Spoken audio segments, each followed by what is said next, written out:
on this sea of change. Thoughts ricochet, waves and God, my past mistakes, lost but unafraid, swept away on this sea of change. Thoughts ricochet, waves and God, my past mistakes, lost but unafraid, swept away on this sea of change. Thoughts ricochet, waves and God, my past mistakes.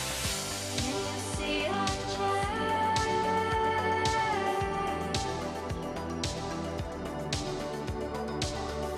Can you see a change?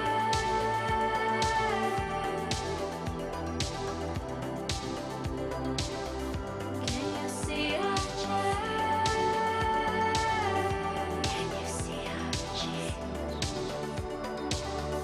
Can you see a change? Can you see a change?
But they're a long way from home, baby. Beluga Ball proves it's no fluke. He's back on track. He destroys them in the 64th Winnipeg. And now, present the trophy.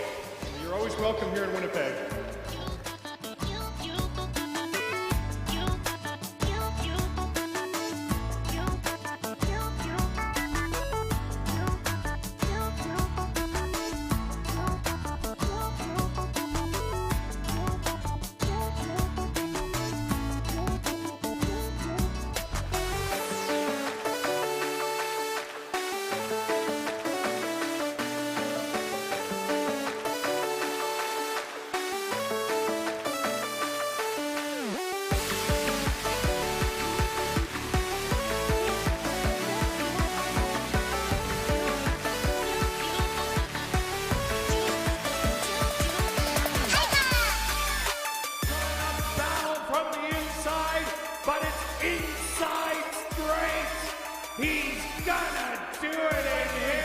making up enormous strides. Street Prancer coming to the wire is gonna take the Manitoba. Flashy Jewel with 6. One more try. Flashy Jewel is gonna hang on with 6 at the latest second. Let him get close, and he's unleashed the hound in the Derby. Oil Money, he can't go a mile and an eighth. He did it in the Derby. Something natural is not gonna do it today. He's due to the wire. Mongolian wins.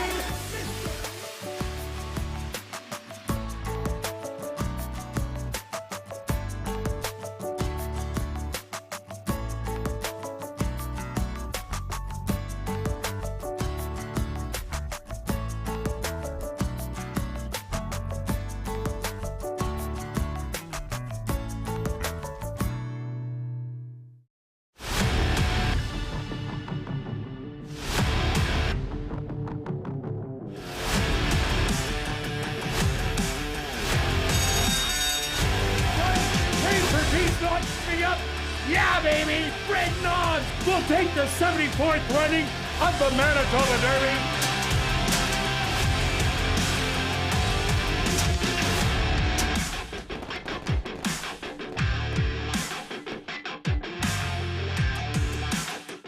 The Manitoba Jockey Club acknowledges that we are on Treaty 1 territory and that the land on which we gather is the traditional territory of the Anishinaabe, Cree, Ojibwe, Dakota, and Dene peoples and the homeland of the Métis Nation. We pay our respect to the First Nations and Métis ancestors of this land. And welcome everybody to ASD Live, brought to you by Manitoba Liquor and Lotteries, day 39 on the racing calendar. Let's take a quick look back at yesterday's racing action. Who was hot? Well, jockey Antonio Whitehall was. He had 2 wins on the card, putting him at 38. But Demario Bino also had a good day with 2 wins, so he's 10 behind at 28.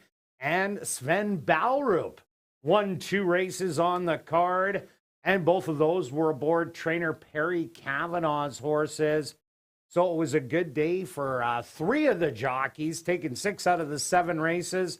And Stretch, what did you see on the racetrack? I thought it was a real good day of racing. We had a bunch of photos. I got a good beat on needing a photo for the high five, so that was a nice one. I thought the performance of the night was Del Vecchio. Wow, just so impressive. We've seen this glimpses of him before.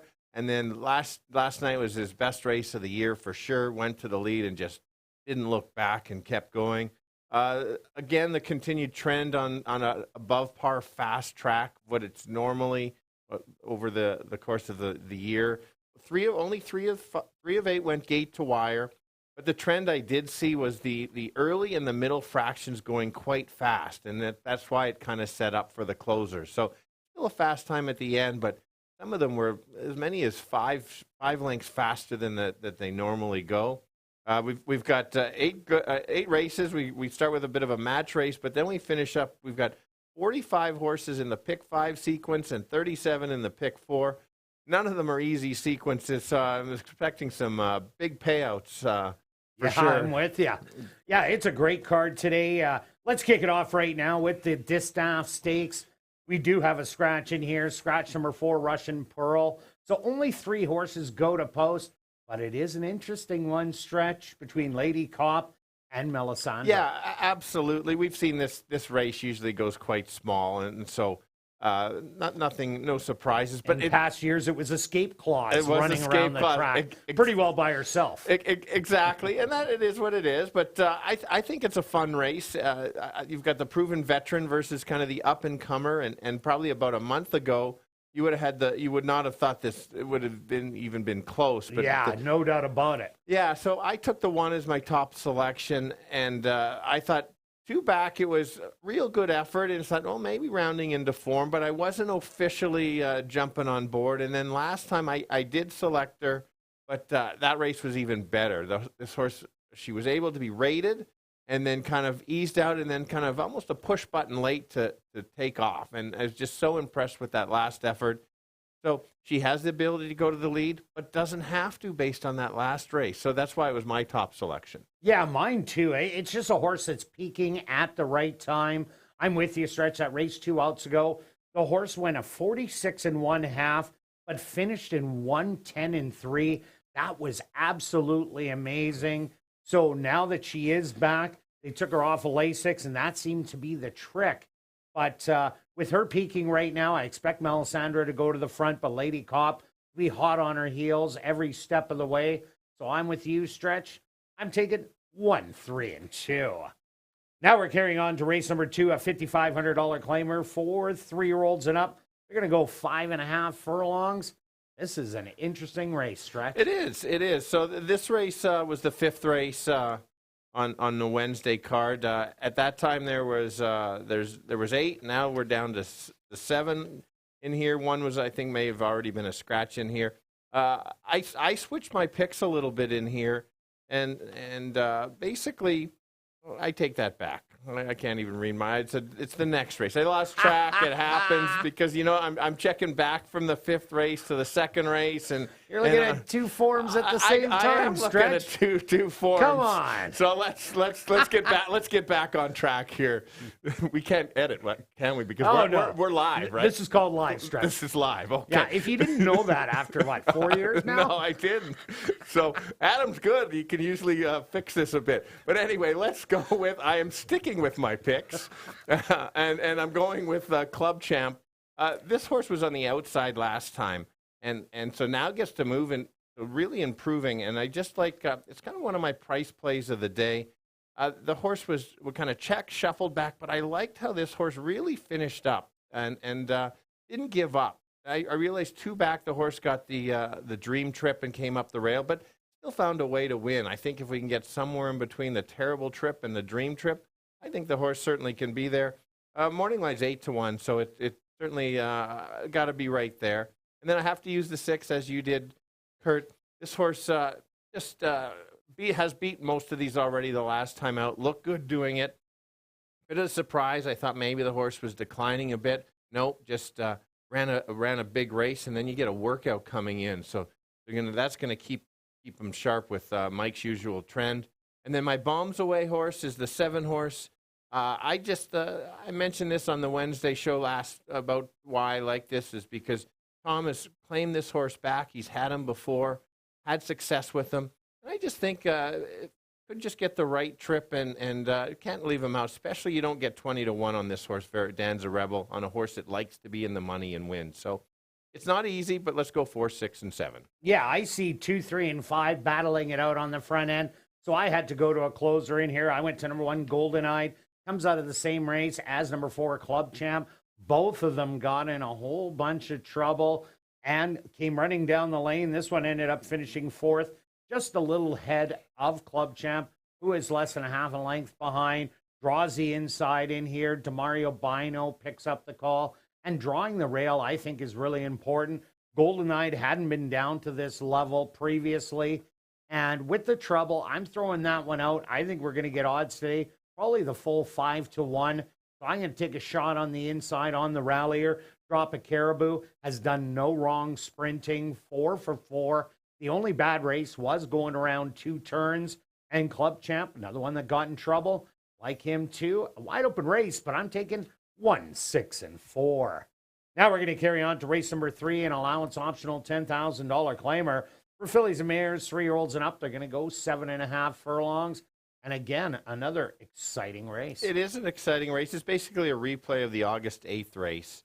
And I basically see kind of the same race, same setup, pace, the same pace early. So I just had to go back to the horse that won and looked good last time. That's the 6. We both have the 6.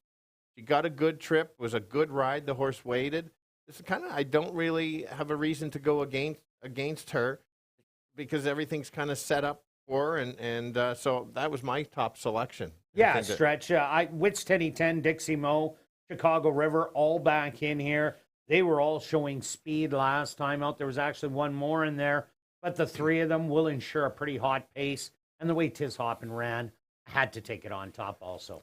For sure, and I've backed this horse in the past, and last time it was interesting. They rated this horse a little bit. The 2-horse rated this horse a little bit, and I think that's trying to set her up for potential of this race. Now she's on the rail. I think she's going to just try to gun to the lead, and I've watched her when she gets the lead and gets there. She's very tough to get run down, and I think yes, she could get some pressure, but if she does get the lead, she could be the upset to beat the 6. So that's why I had to take Kirt. Yeah, with drawing the inside here, that's going to be really huge. Was 4 wide last time out. That ain't going to happen this time. Sven Balrup did have 2 wins on the card yesterday. So you get a hot jock too. So I'm with you. Whitsteny tend to run a big one close to the front end, if not on it. Sure, and then I added the 4 as my third selection. Basically, this is one that hadn't run on the 8th. Has a workout coming in. I think this horse is going to kind of sit in the weeds and kind of wait and sit back. And if all those others end up dueling, this is the horse that could come and kind of complete the exactor with the 6. But I'm still going to throw the 2 in between, so 6, 2, and 4. Yeah, and I added number 5, Dixie Mo, was off 6 weeks coming into that race. And that ended up being real tough for anybody on the front end. So I just think that she needed that one. She'll be tighter today. So I threw her in for third. 6, 2, and 5 for me. Now we're carrying on to race number 4, an allowance optional $15,000 claimer for 3-year-olds and up. They're going to go 1 mile, kicking off jackpot pick 5 wagering stretch. Another great race. It is another great race. Just 2 nice added horses on from last week. Exactly right. You are right. So he just reads my notes. He just sees them. He just writes it down. He doesn't really know that. But anyway, we ended up having 7. Now we have 8. There's a scratch in there. So I did change. Now you go to my pick from last exactly. time. It's interesting. And I switched it up. Correct. I did change my picks as Kirt mentioned. The one draws the rail. One of the horses it did is not running. It got scratched or anyway is not running today in this race. So I think this horse could just basically grab the rail and go. Hasn't run like he has run last year, was just so dominant, and even when there was some pressure, kept going. Now you lose. You don't have to battle with some of the best horses on the ground, the stake horses on the grounds. Just go right to the lead, and when he gets the lead, watch out. So there's been having to deal going short with some speed. Doesn't have to. I'm thinking anything around 5 to 1. I've got to go with this one for sure. So I wouldn't leave it out. Don't be like Kirt. You probably should add it. And then that's You're right. I did leave it out. You did leave it out. I'm still surprised on that. Anyway, 5 last week was my top selection. Hasn't won this year, but I think kind of 3 or 4 have been really good races. I think this horse is primed to have a big effort today. If the one doesn't clear or comes back, this is the one that certainly can be right there. Gets the distance. This horse isn't as good going short. I like when this horse goes the 2 turns. So that gets him there. And new to the field, Kirt's top selection, explosive, running against some of the top horses. Last race wasn't that great, but throw it out. Exactly. Too short. Too short. That's fair. Plain and simple. But the other ones just were so good. A couple of those last races, when the first 2 races at ASD, watch out. That would make him a winner. I'm going to go 1-5-3 in a really good first leg of the pick 5. Oh, yeah, definitely. It's that time. I expect to go out to the front end, but I expect Pray for Peace and Real Grace not to be far away. So I think there's going to be a definite solid fraction, a half mile, probably in 47 and change. And that's going to bode well for number 3, Explosive, who doesn't have that front end speed, likes to rally into it. 2 outs ago, ran good in the RJ Spears, was only beaten 2 lengths, running 4th behind Magic Tiger, Tiger Dad, and Big Nick. The comeback race, sprinting, H. Jafafa. The horse isn't a sprinter. So cross that race out. The horse looks much better because of that muddied up line there. I think I might get a little better odds. And I think the horse is going to run big today. I do like Pray for Peace. Last time going around 2 turns, ran absolutely huge, only beaten 3/4 of a length to the 2 stablemates. And Real Grace absolutely loves the route of ground. Ran good sprinting, chasing after Jafafa. I think Real Grace is back and tightened up after a long layoff in between. So I'm going to give you 3, 5, and 6. Now we're going to carry on to race number 5, kicking off $50,000 guaranteed pick 4 wagering, a $5,000 claimer for 3-year-olds and up that are non-winners of 4 lifetime, going 5.5 furlong stretch. What do you have? All right, this was the 4th race on Wednesday. We had 7 last week. Now we was 9. It was tough with 7, so let's just make it that much tougher again. So I'm going to keep my selections on this one as well. Interesting here. I'll go to the 4, who was 8-1 last week. I talked about this horse. Now the horse is 4-1. So I guess the morning line guys were listening. I realize it's just a guide, but I guess Stretch talks. They listen. They drop the odds from 8-1 to 4-1. I'll tell you the same stuff as I talked about last Wednesday. This horse dropped to the right condition last time. Decided to try for the lead. I don't expect this horse to try for the lead, but I like how they tried to show something. Absolutely woke up, and that was enough for me that I think this horse can stalk, get the clean trip, and I'm hoping for 6-1. I'm compromising from 8-1 to 4-1. That's my top selection. The one horse could have been my top selection. The buyers are there. Everything is there. It's coming from Golden Gate. Now gets the rail. Going to be super tough. Is run above par. The only reason I have it second, like I said last week, 6 of 16 in second. You got to use the horse. There's no doubt. I'm not going to bug Kirt on this one because he probably has the right horse. And then we both have the big bomber in here, and that's Mr. Hands On, the 7, coming from Remington Park, or ran at Fargo. Take a look at who this horse lost to. Gentrified, something close to. You got it right. Way to go, Stretch. I didn't think I had a chance. That horse won last night. Looked really good doing it. Definitely did. So that makes it, that upgrades the 7. So there's no way I was going to leave this horse off.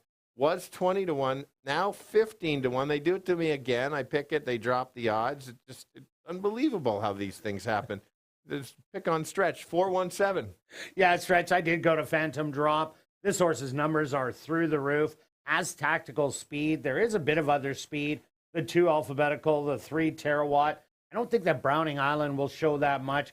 And even Pucker has some speed to offer, but Phantom Drop, this is a horse that Wendy Anderson, she got these horses from California, and she's done so well with them. Fraser Abley jumps on board. You get a break in the weights, which is another big bonus of 7 pounds. And the horse has never hit a non-4 lifer field. Has been running against the wide open. Now this non-4 drop, I think this is absolutely perfect for Phantom Drop. I also do like number 3 Terawatt. Was the big favorite in this condition 2 outs ago. Got caught really late down the lane and then went into wide open company. That is night and day different. That was way too tough. Yeah, it's a bad line there, but now coming back into the non-4 lifer, I expect Terawatt to run a lot better, and Mr. Hands On, for the same reasons as Stretch. Gentrified ran huge. This horse ran huge against Gentrified. That was a 4,000 non-winners of the year or 4 lifer. So I think Mr. Hands On, big shot. I'm going to give you 1, 3, and 7. Now we're going to carry on to race number 6, an allowance race. 4 3 and up maidens are going to go 5.5 furlong stretch.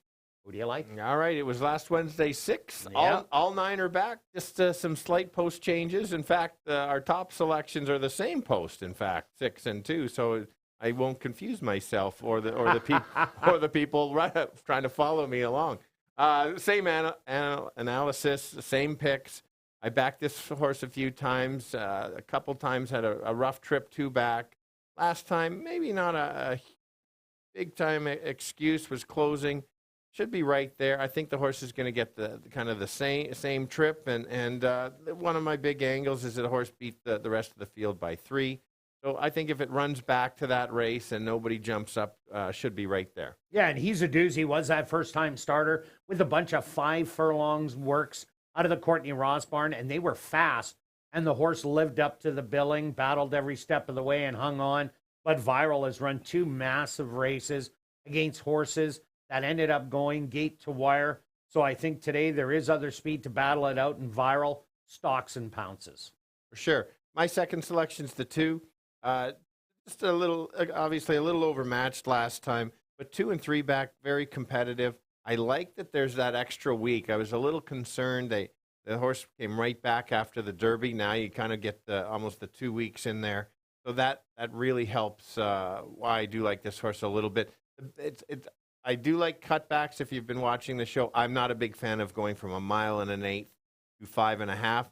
So that is not an angle that I'm using. It just happens to be. The horse certainly has talent, so I think the horse certainly can be there. Just can't kind of lose touch with the field. So that's my second. And then let's go to the 1. This horse was on the outside on last Wednesday. Now gets the inside finalized. So can show speed on the rail. 6 for 6 in the money. Seems to be one of those happy horses. It just doesn't really want to win, but might move up just because it gets the rail, and that could be big for this. Fraser Abley, you got a break in the weights. Yeah, so certainly don't completely disregard. I could have almost moved that one up. For me, 6-2-1. Yeah, for second, I like number 4, Ron. This horse ran absolutely huge first time out, running against Green Amazon. Then the comeback race went in the Frank Garnison, had to run into Private Frank, who won 4 in a row. And then last time out, had a terrible break out of the gate, wasn't able to get going, and ran just an even effort. But it was a rated effort, is what I kind of like. Now, it had post position number 1. Now it goes to post 4. I like that a lot better for a horse with some speed, as that 1 hole could be a tough place to be to get out if you are a speed horse. So I think Ron is going to run a lot better. And number 2, Rough Customer, finally gets back against maidens after testing winners the last 3 times. So I'm giving you 6, 4, and 2. Now we're carrying on to race number 7, a $3,000 claimer for fillies and mares, 3-year-olds and up that are non-winners of the year. Going to go 5.5 furlong stretch. Who do you like? Yeah, a good spot to put this race in the pick 4 and pick 5. It's always not really an easy race for the non-winners, but I do like a couple in here. So I'll just be using a few in this one, and hopefully it's enough. So let's go to the 2 horse. Yes, there is other speed, and yes, they will be going fast early, but I think this horse has a chance to clear, get brave on the front end. Yesterday, we had Maya's Majesty with other speed and just went as fast as she could and hung on. So if the track plays similar, that certainly can happen. They are only going 5.5 furlongs. You get Antonio up. Those races from Terra Park, those are good, just very quick early. And once again, they got me. It's a 6-1 morning line, was 10-1 last week. What's going on? Anyway, be careful on the placer show. This horse could kind of be first or last, but you've got to use this horse. Well, especially with Know What I Mean in here, who has the same running style. Yeah, absolutely. And then 2 is the horse to beat. And I'm sorry, the 3 is the horse to beat. Should get a great trip behind. I like that this horse moved from post 1 to post 3. That's a good spot. Just kind of have to wait and kind of take over. And then the dropper is the 8, which is a closer. So if my horse gets in a big duel, got to find the closers late. So 2, 3, 8 for me. Yeah, what up now, JT? Should stalk the 2 and 5. Wasn't able to catch the speed last time out, but I think the speed's going to weaken up, and it'll be able to go by because it is only 5.5 furlongs today. Some would say you got a hot trainer who won his first 3 starts here at the Downs. Didn't do so well on his 4th, but did win 2 yesterday. And Antonio Whitehall also won 2 and will be the inside of the speed. And the 5, Know What I Mean, 5.5 furlongs should suit her perfectly. Last time out, I didn't like her that much going 6 furlongs. She almost hung it on him, but lost by a narrow nose to 2 steps faster that rallied. I like those 3, 2, and 5. Now we're carrying on to race number 8, an allowance race for 3-year-olds and up that are non-2-lifers. They're going to go 6 furlong stretch. What about the last one? Yes, good last. Wow, we got the same 3. We do have What's the up with same that? 3. I think it is kind of down to those 3, even though there's certainly a few can ruin it for us. This horse is from the condition book this week, not from last week at all. So it's a full field of 10 coming in. Let's go to the 6s, my top selection, but I will be using all 3. This horse ran better for me than expected. This horse chased, pressed, took over, and then just lost to the horse that I like best. I think it was a little classier than these. Same thing can happen. Chase, press, take over, and not have Blazing Bow in the race, and that could be enough.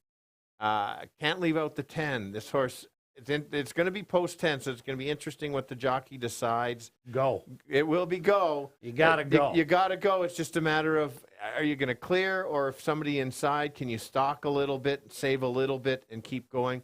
This horse was, the top two were over 2 lengths faster than fourth, especially the 10 horse. That's a good angle. So you kind of think it's just those two coming from that race, and maybe can turn the tables. And I've got to use the cookie. The cookie's back. I'm waiting for this type of race. I just didn't want to, really show my cards on how much I do like the cookie, so I put the horse in third. Could be a big battle up. You can't leave out the cookie, because if that pace collapses, watch out, be closing late, just like he did about 4 back. So 6-10-3. Yeah, Stretch, I see a lot of speed in this race. The 1, the 5, the 6, the 8, the 9, and the 10. They all bring speed to the race, so I'm looking for someone who can close, and that is Attaboy Cookie, who got the job done breaking the maiden in the same kind of fashion. Speed went to the front. That was Lollipop Kid, but Attaboy Cookie really kicked it in late down the lane to blow on by, then went around 2 turns, ran a good second to Lucky Chucky. Then it was kind of a speed-favoring racetrack on the 12th and the 26th. So the horse wasn't able to close after sitting so far back. Did really well sprinting. I'm looking at that. I'm seeing a speed-filled race. So I took number 3, Attaboy Cookie, on top. Lollipop Kid has run back-to-back great races. Ran that great 7.5 furlongs. Just sitting on the front end and battling and beating Viral in the end. And last time out, losing to a very nice horse in Blazing Bow that was the favorite. And Properly Connected hasn't run a bad race yet. I'm going to give you 3, 6, and 10. Good luck with all your wagers this evening. I'll be right back with the changes on this evening's Carter Racing.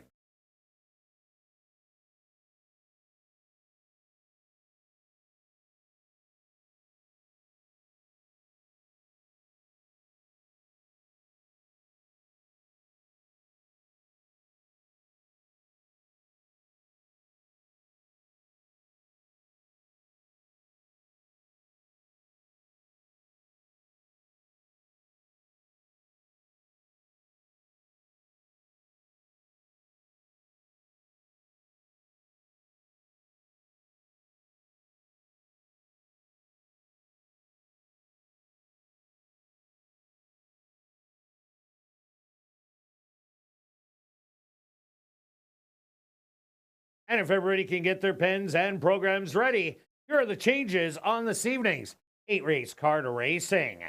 Turning your programs to race number 1, our feature race on the card. It's the 28th running of the Distaff Stakes. Scratch number 4, Russian Pearl. And with that scratch, please take note, there will be no show, triactor, or superfecta wagering. Now turning your programs to race number 2, there are no changes. Turning your programs to race number 3, just a few overweights. Now turning your programs to race number 4, the Master Feeds race. Kicking off Jackpot Pick 5 wagering, just some overweights. The Jackpot Pick 5 carryover, just over $62,000. Now turning your programs to race number 5, our VIP Fan of the Night race, kicking off $50,000 guaranteed pick 4 wagering, just the lone overweight. Now turning your programs to race number 6. Again, just some overweights. Turning your programs to race number 7, our first of 2 classic high 5 races. Again, a couple of overweights. Now turning your programs to race number 8, our other classic high 5 race on the card. Number 4, Oscar the Gulch. The owner should read Deborah Fancy. Well, it's a nice night for racing here in Winnipeg. I caught a stretch fish. I'm without speech at this moment. Well, Wow. so am I. I haven't caught a fish in about 35 years. Wow. I've been in the boat. I like yesterday's better. I kind of like this one, though. All right. Under cloudy skies, the temperature 20 degrees Celsius or 68 degrees Fahrenheit stretch. I'm loving it even more. Light wind out of the southeast at 18 kilometers an hour or 11 miles an hour. And the track is listed as fast. A fast racetrack for this evening's 8-race card racing. We're going to kick it off right here in race number 1, the Distaff Stakes. That goes to post in 18 minutes.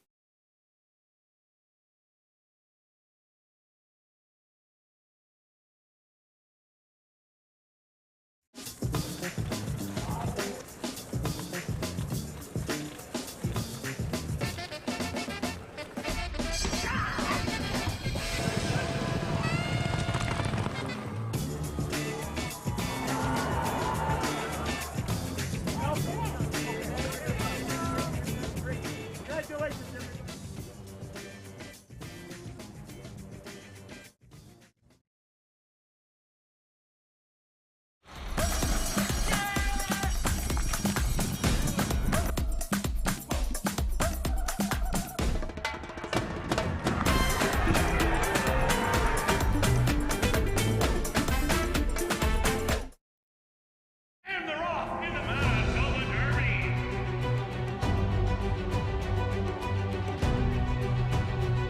Field of nine set underway in the CC Derby.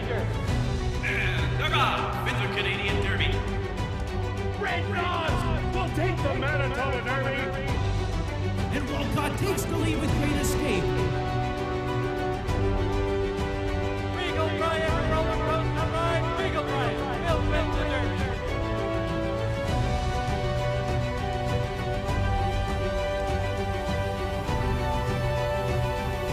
And Great Escape winning the Canadian Derby.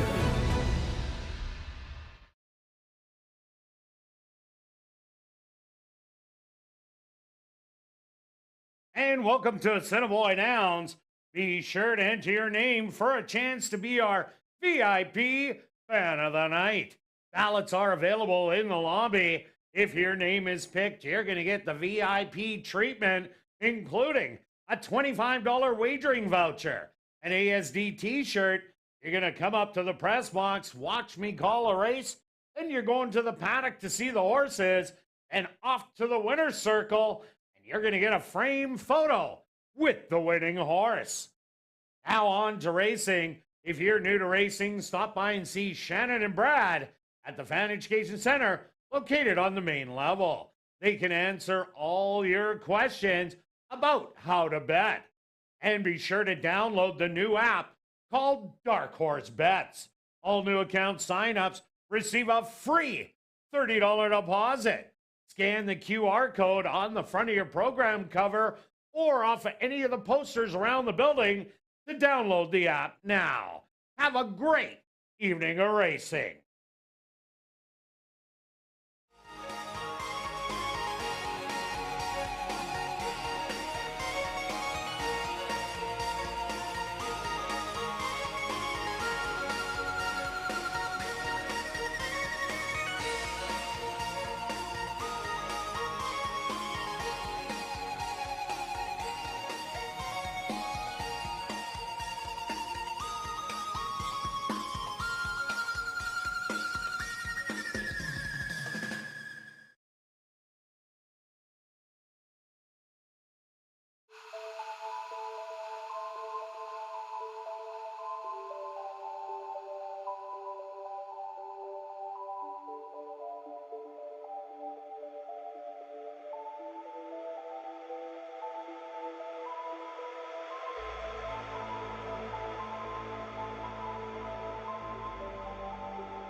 welcome down to the paddock for race number 1. We're kicking off the Tuesday night card of racing with our featured race, the 28th running of the Distaff Stakes. Going the 1 mile distance, scratch number 4, Russian Pearl. And with that scratch, please take note, there is no show, triactor, or superfecta wagering stretch. Compact field of 3, but it still should be an exciting race. It should be. It's a bit of a cat and mouse game. I'm interested to see how the race is going to go because the 1 and the 3 both have the potential to go to the lead if they want. They also have the potential to kind of sit back. So it's I think the only 3. Well, we know where the 2 is probably going to be sitting. The 2. Oh yeah. Yeah. And now probably the only people that know are the jockeys and the trainers on the 1 and the 3, but I'm going to just talk about what I've seen about the 1 the last 2 races. Last time out, kind of surprised both of us of how good she looked. Got the lead and just kept going, and just I wasn't sure the time was quick. Was at a 1-off, and then she ran the 7.5, and that for me was an even better race. Just how she was so able to stalk. There was some other speed in there, and it didn't seem to bother her. And then kind of Chavi and Chow just said, let's go, and then opened up and just won going away and looked so good doing it. She's the one that's in the top form right now, and that's why it is my top selection. Yeah, I agree with you.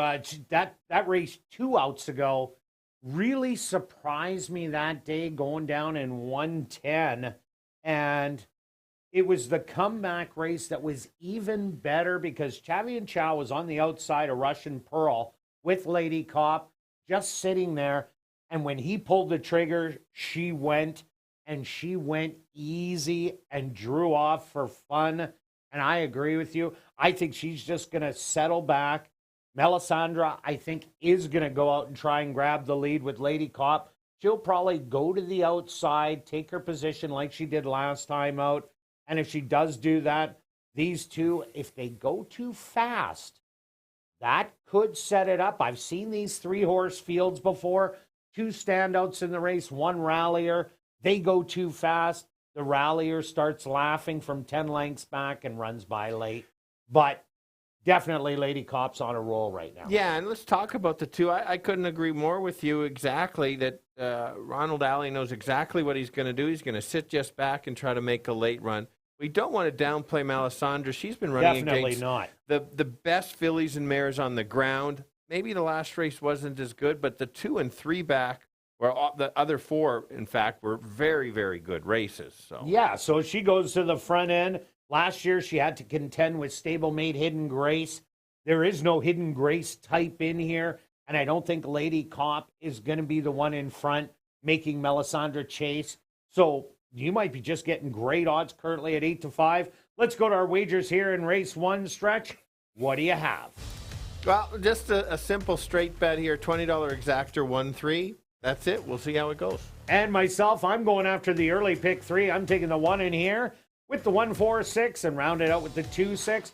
A $1 ticket, $6. I'm doing a $3 one for 18. Good luck with all your wagers here in race 1. We'll see you back for race 2.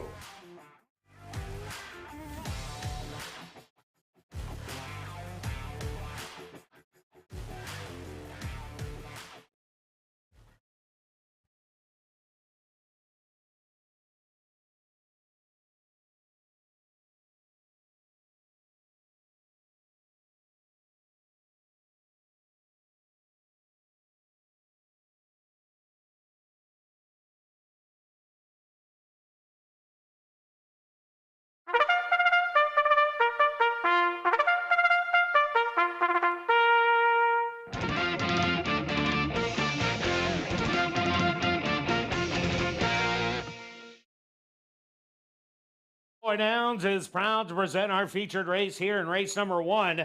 It's the 28th running of the Distaff Stakes. They're going to go 1 mile for $40,000. Number 1 is Lady Cop, owned by A2 Thoroughbreds and True North Thoroughbreds, trained by Michael Nault with Chavi and Chow. Number 2 is Sweet Design, owned by Jerry Lambert and Lynn Matthews, trained by Tom Gardapi Jr. with Ronald Alley. Number 3 is Melisandre, owned by True North Thoroughbreds and Arneson Farms, trained by Lise Pruitt, with Antonio Whitehall. Number 4, Russian Pearl, was scratched. Once again, ladies and gentlemen, a reminder, no show, triactor, or superfecta wagering here on the Distaff Stakes. And following the Distaff Stakes, Wayne King, a director for the CTHS, will make a presentation to the winning connections. Host time for the Distaff Stakes, only 3 minutes away.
It's now 2 minutes to post time at ASD.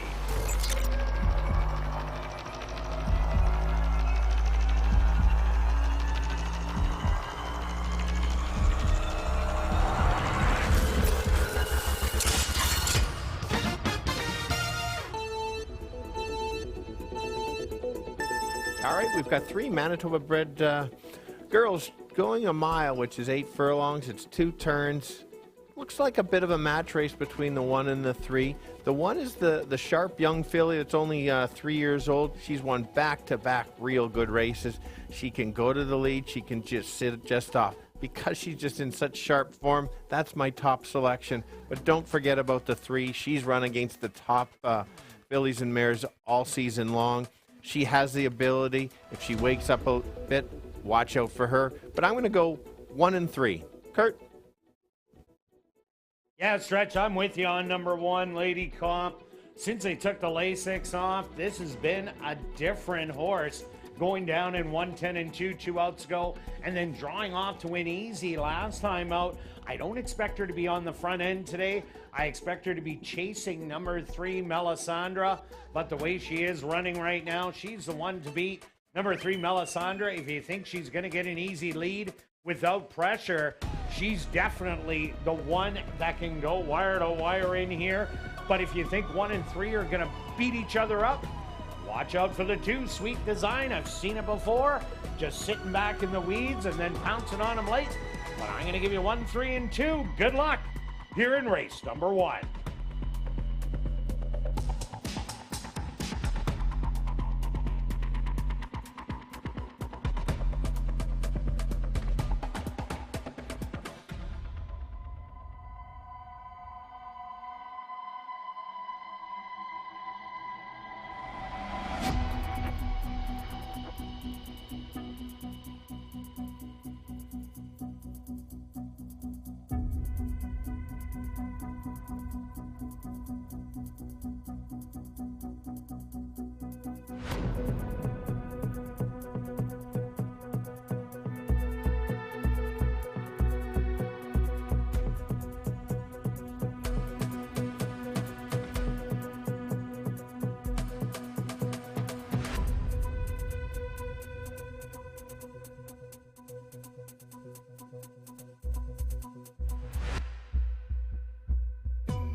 Lady Cop, the current 4-5 favorite.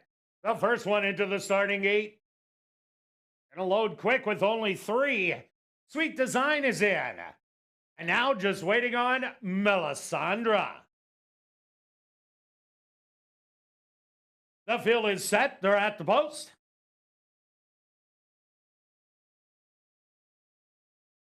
And they're off in the 28th running of the Distaff Stakes.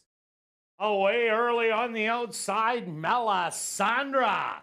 Flashing her early speed and quickly getting down and securing the rail. Lady Cop in between horses in second, and Sweet Design up close early. This trio really going at it early through an opening quarter in a rather quick 23 seconds.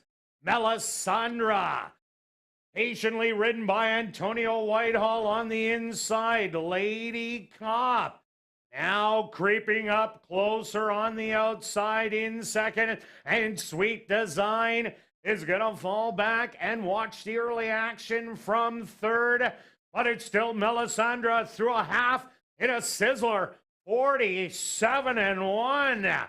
Lady Cop still hot on her heels in second, and 4 lengths back to Sweet Design. Melisandre digging in, and she's starting to pull away now. She's up by 3. Melisandre with the lead. Lady Cop and back to Sweet Design.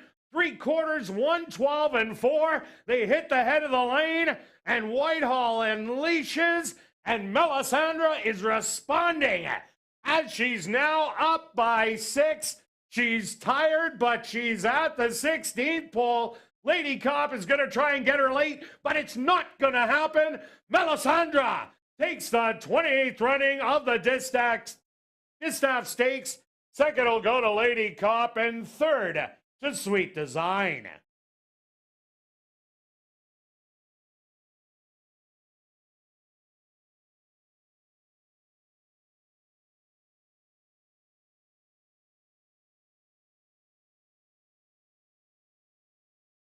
The Stewarts opposed to number 3, Melisandre, as a race winner. Second goes to number 1, Lady Cop. And third to number 2, Sweet Design. They went the opening quarter, 23 seconds. The half, 47-1. 6 furlongs, 112-4. 7 furlongs, 126-4. Time for the mile, 142-2.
Now entering the winner's enclosure, the official winner of the 28th running of the Distaff Stakes That's number 3, Melisandre.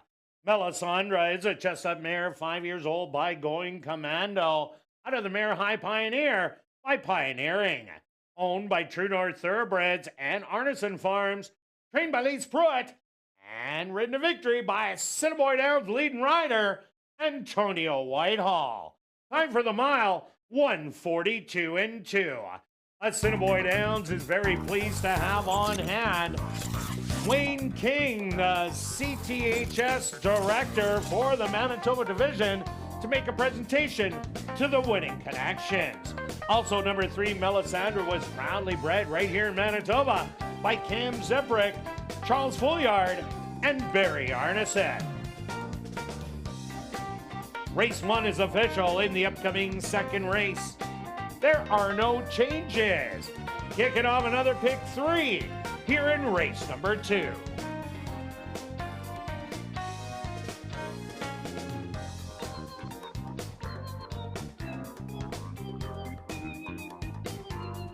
Assiniboia Downs has introduced a new Chase the Ace weekly draw. The progressive jackpot is guaranteed at $5,000 if you pick the Ace of Diamonds. Tickets start at $5 and are available online at asdowns-cta.com or here in person at guest services on the main level or at the VLT cashier's cage on the second level. The draw will be made tomorrow at 9 p.m., so get your tickets now.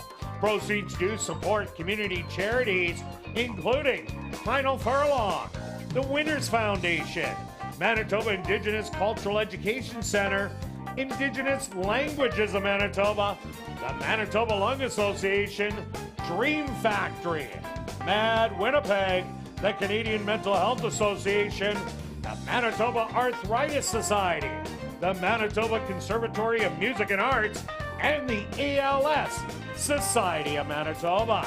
By purchasing a ticket, you are helping these charities make a positive difference in the community. Thank you for supporting the Chase the Ace charity program.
And welcome back down the paddock for race number 2 for this $5,500 claimer.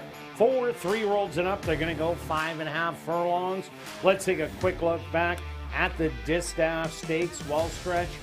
I said Melisandre will go to the front, and Lady Cop really didn't challenge her. So Antonio Whitehall, he put a great ride on Melisandre, opened up enough, and held on for the win. He did. He went quick enough, as you said. There were some fractions, and just Lady Cup was closing, like you said, in the lane. They were tired. Just a smart ride, and you can see that when somebody gets loose in a small field or in any field, they get tough and brave. So anyway, good first race. Let's keep it going. Good tease to get raced. Definitely was. All right, here we go. Let's. We've got Danielle on the camera today, so if I can find the 4, look at that on the ball right there. Let's go to Club Champ as my top selection. This horse had a tough trip last time. Looking for a price. I'm getting a price at 8-1.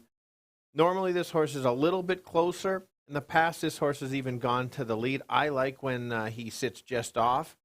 2 back was a really good race. Did get a good trip. The key for this horse is I showed how game this horse was after such a poor effort. Get it a little bit closer, run them down late, and get paid. Yeah, I'm seeing the same thing on number 1, Golden Eyed. I see 2, 3, and 5 all doing the dirty work early. They all have the same running style. Catch me if you can. Golden Eyed also got in a bunch of trouble, as did Club Champ last time out. They finished within about a half a length of each other in the end, but Golden Eyed had never seen this level before, as it was always at the first level allowance, optional 10,000. But with that good race last time out, I don't expect it to go to the lead like it did 2 outs ago, battling with Little Toe. DeMario Bino had 2 wins yesterday. I expect him to stalk, and right now, currently 3-1 on the board. Yeah, it's a right running style. Let's go to the favorite, which kind of deserves to be. This horse just wins races, has already 4 races in wins this year, all sprinting. The only poor one was going the 2 turns. Should get a good trip. Last time just, I won't say toyed with the field, but just looked good and was pulling away. Same trip, same similar trip can absolutely happen. And right to the winner's circle again, getting 8-5. Like I said, that's the right price because did beat most of these already. Yeah, also take a look at number 2, Little Toe. One of the speed horses in here, but will be the inside of the speed. Last time it did go 5.5 furlongs for 5,500. Was a big effort as it did win by a length and 3/4. Then had a good second and third. Ran a little flat last time out, but had to go against Not Afraid, another speedball who ended up going wire to wire. Little Toe with that inside draw. Definitely, if they let this horse go out by itself, it'll be long gone. Yeah, that's just it. If somebody gets away. My long shot who's finished 3rd selection, this is a tricky horse. You've got to really look at who's been claiming this horse. If you take a look at Tom had this horse the first 3 starts at ASD this year, and there was a first, a second, and a second.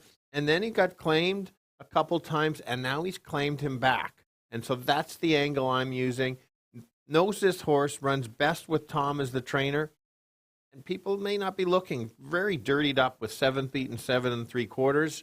And is, in fact, the longest shot. And when this horse runs, should not be the long shot on the board. Definitely not. Also look at number 3, Shooting Money.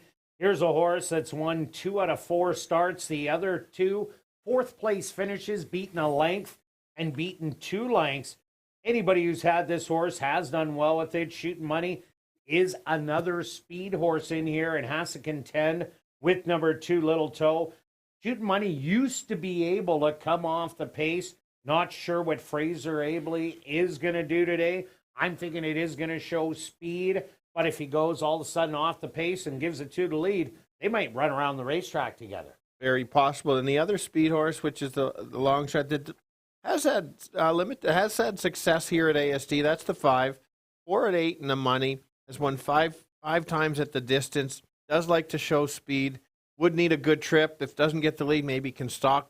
Maybe pick up some minor share. But very competitive race. All right, let's go to our wagers here in race number 2. Stretch, start us off. I'm going to take a chance on a bit of a small play here. 10 win, 20 place on the 4.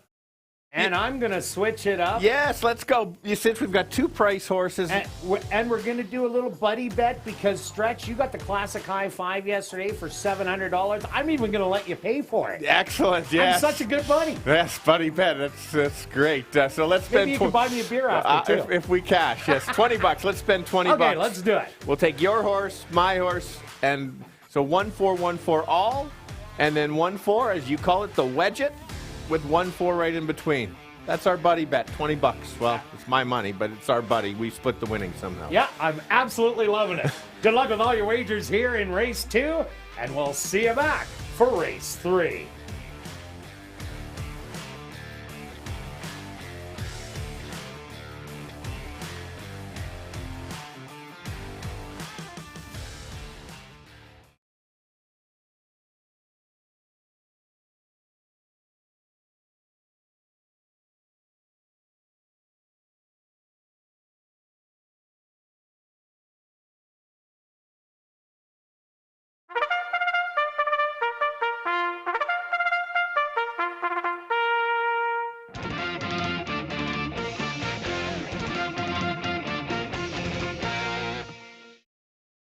The horse on the track for race number 2. They're going to go 5.5 furlongs for $13,200.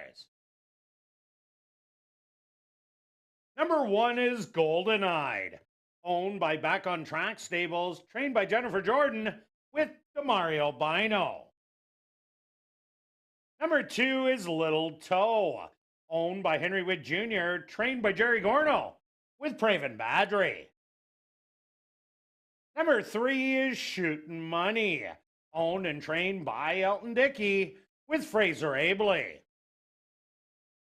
Number 4 is Club Champ, owned by Jared Brown, Lucky 8 Stable, and TWSS Stable, trained by Jared Brown with Sven Balrup. Number 5 is Top of the Rock, owned by Russell Tronjo, trained by Mike Tronjo with Stanley Shady Jr. Number 6 is Drop a Caribou, owned by Rick Lowe, trained by Mike Taphorn with Ronald Alley. Rounding out the field is number 7, Dan's a Rebel, owned by Black Diamond Stable, trained by Tom Gardapi Jr. with Neville Stevenson. Post time for race number 2, approximately 4 minutes away.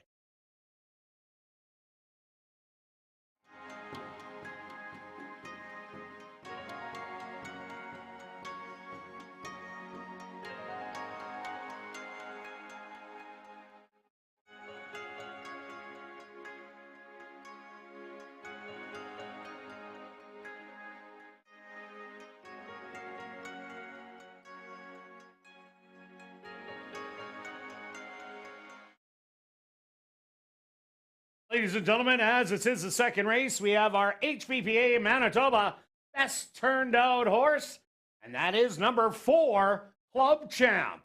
Number 4, Club Champ, the HPPA Manitoba best turned out horse here in race number 2.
It's now 2 minutes to post time at ASD.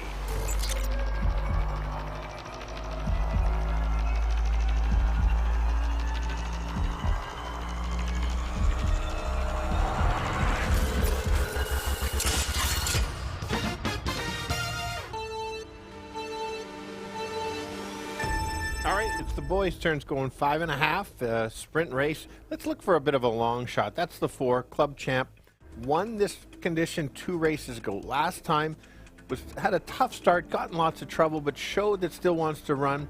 If he can run down the speed, watch out. You'll get a nice payout at 7-1. The favorite is the 6. Deserves to be 1. Beat most of these last time. Stalking will be about 4th or 5th early and make a late run. And if you really like a long shot that'll be closing late on the outside, that'll be the 7 at 16-1. So let's go 4, 6, and 7. Kirt. I also like number 1, Golden Eyed. I see a lot of speed in here between 2, 3, and 5. So I need a closer. And I went to number 1, Golden Eyed. Right now, currently 8-5 on the board. A little short on the odds, but got in a ton of trouble last time out and wasn't really able to recover as the speed got away and drop a Caribou. And Fresh One draws the rail and gets a hot jockey who had 2 wins yesterday. Drop a Caribou, ran huge last time out. Deserves to be the favorite in here. And Club Champ, another horse that got in trouble last time out and still run a big race. With all the speed, should be able to close. 1, 6, and 4 for me. Good luck here in race 2.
It's post time.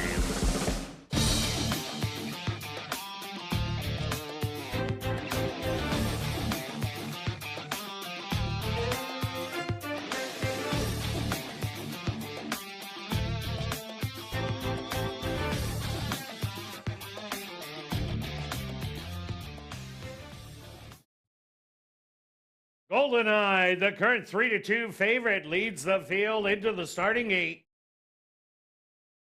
Next up, Little Toe.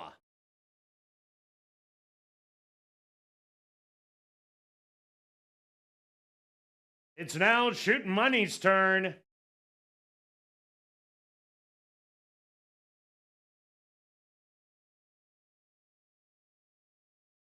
Club Champ set to go in.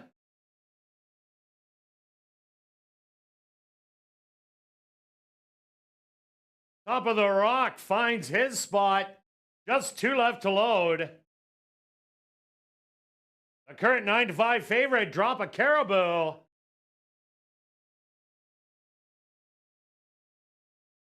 Now just waiting on Dan's Rebel to the outside. The field is set. They're at the post.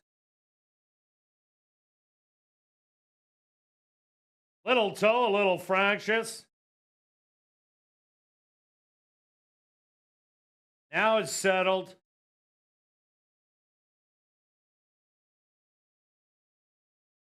And they're off.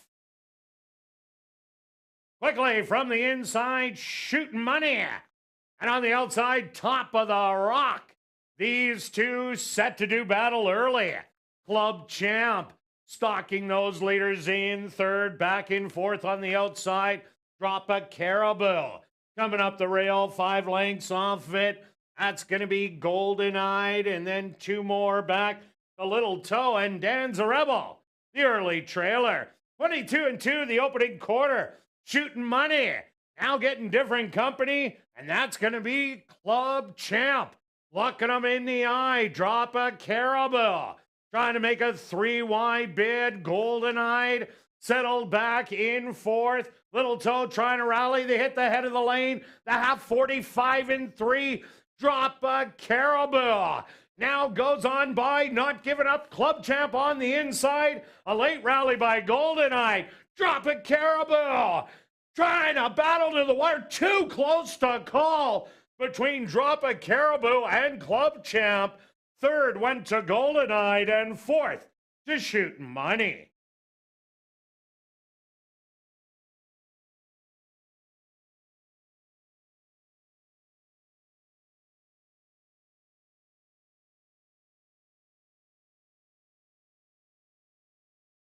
Stewards have requested a photograph to determine the winning horse. They went the opening quarter 22-2, the half 45-3, 5 furlongs 57-4. Time for the 5.5 furlongs 104-3.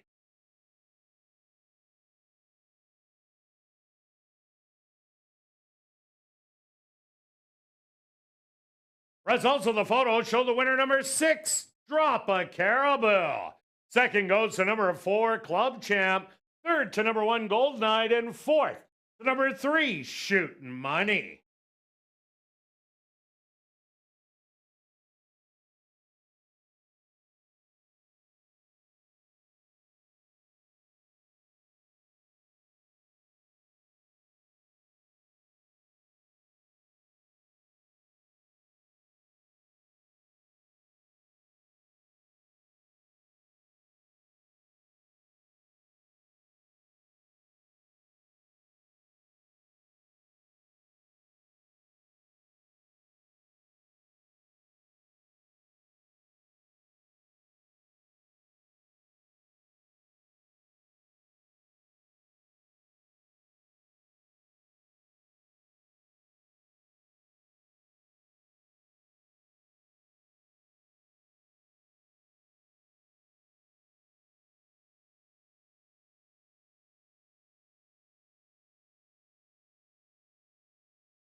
Now entering the winner's enclosure, the official winner here in race number 2. That's number 6, Drop a Caribou. Drop a Caribou is a dark bear brown gelding, 4 years old. By Wears the Ring. Out of the mare, Stormy Ado by Silic. Owned by Rick Lowe. Trained by Mike Tamporn. And ridden to victory by Ronald Alley.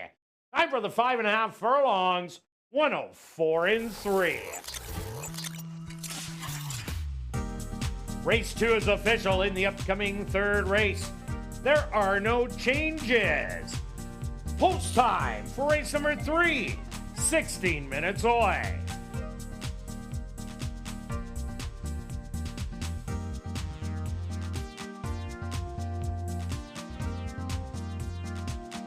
Are you new to Assiniboia Downs? Then check out the 140 VLTs in the climate-controlled second level.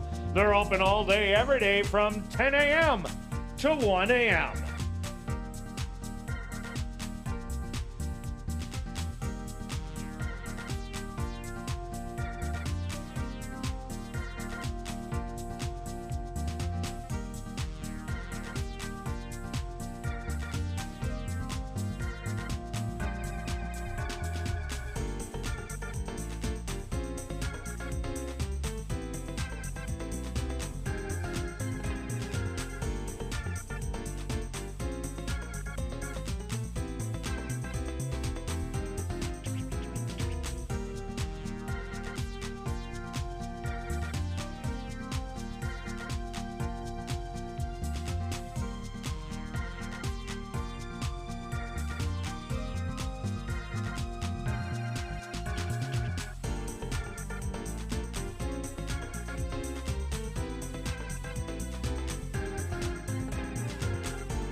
And welcome back down the paddock for race number 3. We have an allowance optional $10,000 claimer for fillies and mares, 3-year-olds and up. They're going to go 7.5 furlongs.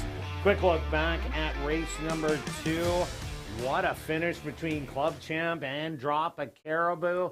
Drop a Caribou, though, put the nose in front for now the 5th time here at Assiniboia Downs. It was a great race. You look at that photo, and both jockeys are just trying to help their horse get to the wire first. It was awesome stretch. And we always talk about that. We love seeing our jockeys down at the wire. No, that was good to see. It. I will call the second race the quadruple B, the bad beat buddy bet that we had. But other than that, it was a great race. Hey, at least we got to cheer a little. We did get to cheer. So now, if your selection had ran a little better, maybe you could have got up. But anyway, we're not going to. We're get out of the gate that good. We're not going to point fingers. I got lots of excuses if you want to hear them. I know. All right, let's Okay. let's pick a winner. On to race number 3. Let's pick a winner here. We both went to Tiz Hoppin. We did. Lukewarm favorite. This is basically a rematch from August 8th. Most of them are coming out of that race. And I just, because they all are, very similar race shape that's coming. Tiz Hoppin.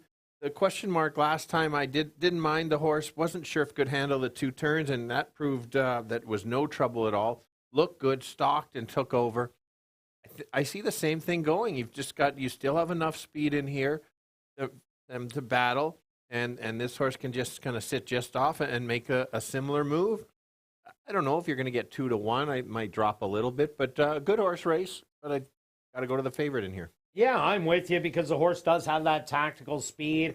The only thing is if a horse gets loose, then it's going to change things a lot. But I like Tiz Hoppin off that last race. We also both like number 2, Wits 10. This horse came off the base last time out. And not a surprise, this horse has done it in the past. But the race 2 outs ago, and even the first start of the year on June 14th, when the horse blazed to the front end, and then Ensley's Dream and Aramon did go by, but that was such a huge race by Wits 10.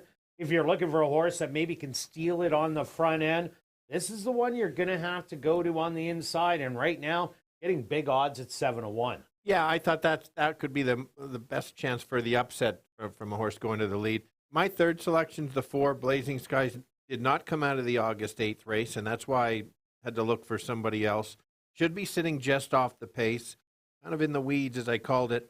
Has a workout coming in. If all of them battle, a bunch of them, that this would be the one that can kind of close late. That workout just says that this horse is ready to run in a big performance. So I had to include that one. Yeah, another horse I like, number 5, Dixie Mo, was in the battle last time out on the inside, but ended up tiring late, but only got beat by 3 3/4 lengths. This horse was off 6 weeks coming into that race. And I think just might have needed that start. Should move forward off that. And if Wits 10 doesn't want to go to the front end, Dixie Mo, this horse, when it does get to the front, it's very tough to catch her. And Antonio Whitehall, we've seen in the first race on Melisandre, he went right to the front and played Catch Me If You Can, and they couldn't catch her. Dixie Mo might be able to do the same thing. Absolutely. You can look at last year's races winning big. Let's talk about another closer, and that's the 3 favorite. Last time sat back. It was a smart ride. I liked this horse last time. You did. You said the horse would sit back and make a run. I think the same thing can potentially happen. Needs that duel up front. We need the right track surface or the bias, I guess. We're going to see. It's too early to go either way, but this horse has a nice late kick, and so if the front pace melts, she'll be coming late. Yeah, another one that Shelley Brown has in here, number 7, Chicago River. This is the one that was the rabbit last time out, pressing the leaders and then tiring to be beaten by double digits in the end. It's not going to be easy for Chicago River in here if she is going to show that front-running style that she usually does, going around 2 turns with Dixie Mo and Wits 10, both on the inside. But I think this horse is to ensure the hot pace for favorite to do the rallying. So tough to bet win on this one, but you can throw it in on the bottom of your supers or tries. For sure. And then the last one is the one for 4,000, moving up quite a bit in class, but the horse has won some races, 2 already at ASD. So that's always a good sign. has the right running style. So if there's that battle, maybe this horse can pick up the pieces. Does have to improve to get a little higher, but horses get game when they win, and that's what this one did. All right, let's go to our wagers here in race 3. Stretch, what do you have? Just a small pick 3 wheel, $2 one, 2-6 with 1-5 with 1-4. Total is 16. If you just want to do a $1, it'd be $8. And myself, I'm going after the exactor. I'm doing a $10 exactor. The closer Tiz hopping with a couple speed horses. The 2 and 5. Good luck with all your wagers here in race 3. We'll see you back for race 4. Kick it off, jackpot pick 5 wagering.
Horse on the track for race number 3. They're going to go 7.5 furlongs for $16,500. Number 1 is Saturday Service, owned by Henry Witt Jr., trained by Jerry Gorno, with Jorge Carreño. Number 2 is Witt's 10, owned by Hillside Farms and Right Attitude, trained by Stephen Gaskin, with Sven Baurup. Number 3 is Favorite, owned by Shelley Brown, B&J Stable, Oslin Bell, and Steve Holborn, trained by Shelley Brown with Praven Badri. Number 4 is Blazing Sky, owned by Bill Meikle and Wind Answer Stable, trained by Winnie Anderson with Fraser Abley.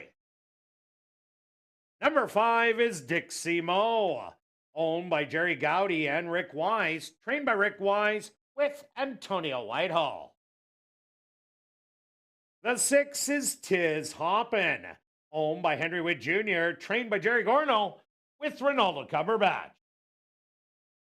Rounding out the field is number 7, Chicago River, owned by Shelley Brown, Gene McEwen, and Black Sox Stables, trained by Shelley Brown with Mario Bino. Post time for race number 3, approximately 3 minutes away.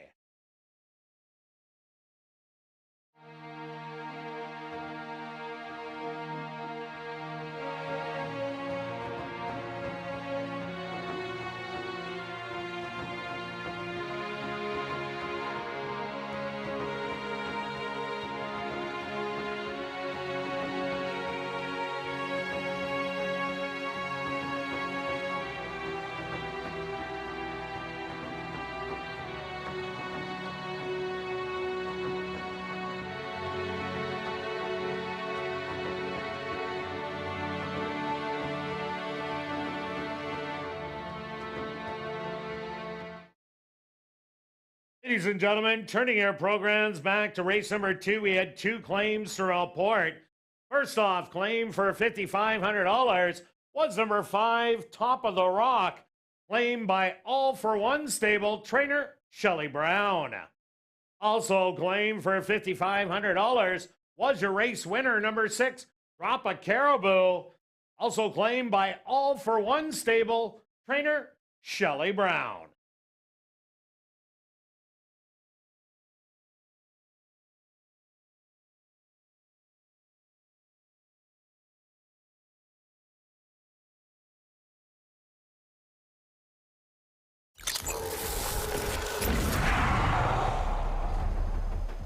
It's now 2 minutes to post time at ASD.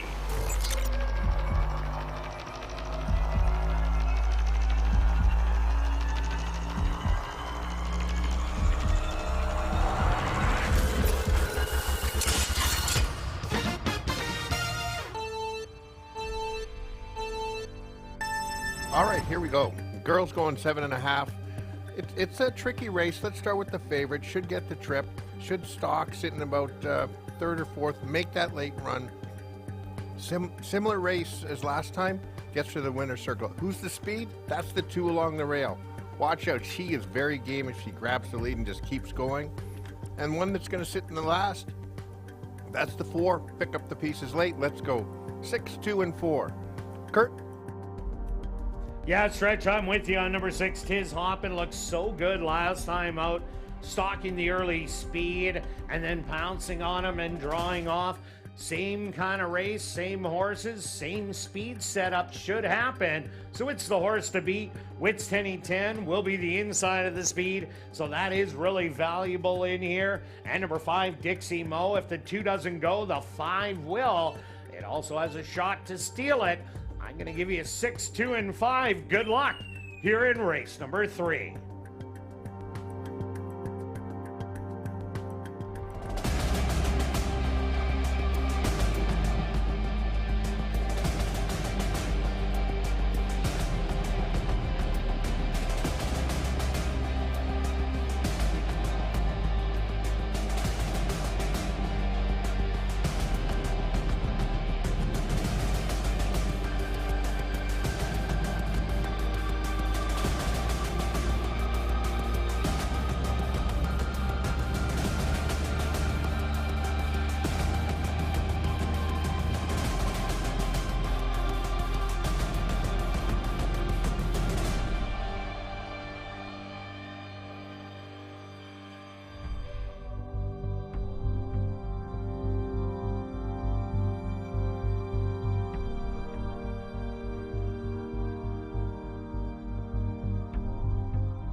It's post time.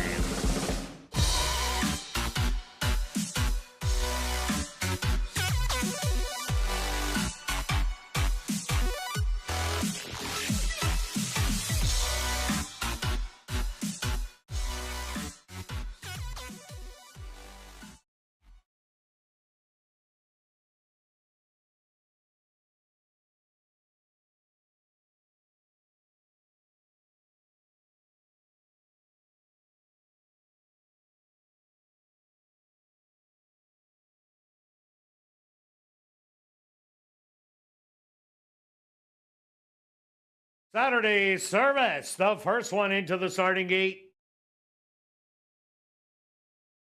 Wits 10 set to go in. Next up, favorite.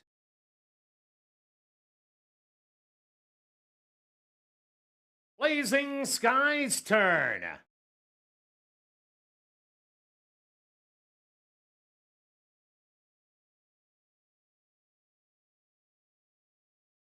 Next up will be Dixie Mo. Just 2 left to load. Tiz Hoppin, the 6-5 favorite. Now just waiting on Chicago River to the outside.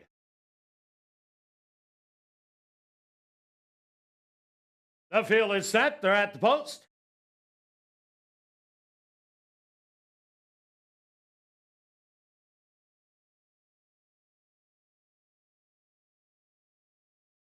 And they're off. Quickly from the inside, Wits 10. showing a bit of early speed, as does Blazing Sky. 3 wide, Dixie Mo. 4 wide, Tis Hoppin'. And on the far outside, Chicago River now makes the front end by a length. Back to second is going to be Blazing Sky, who's going to get the rail trip. Moving up, Dixie Mo.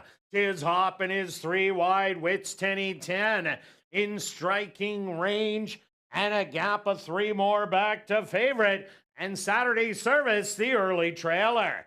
23-4, the opening quarter. And Chicago River now getting engaged on the inside by Blazing Sky. On the outside, Tis Hoppin'. Patiently waiting through a half in 48-3. Back to fourth, Wits 10.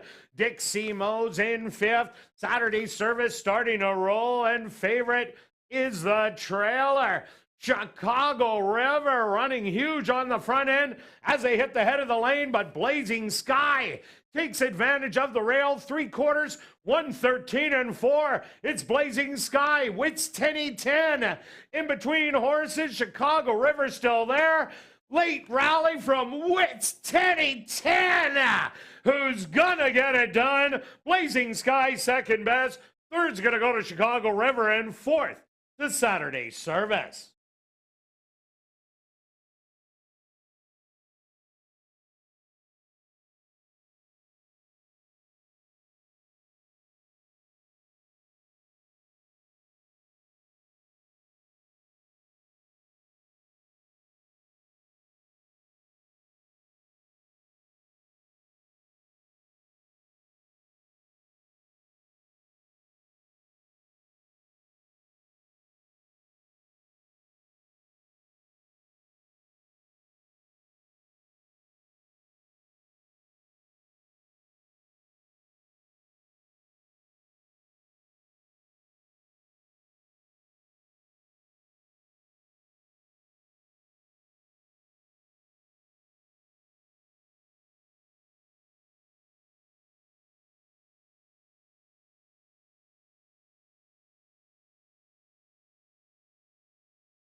Opening quarter 23-4. A half 47-3. 6 furlongs 113-4. 7 furlongs 127-1. I'm from 7.5 furlongs 134-2.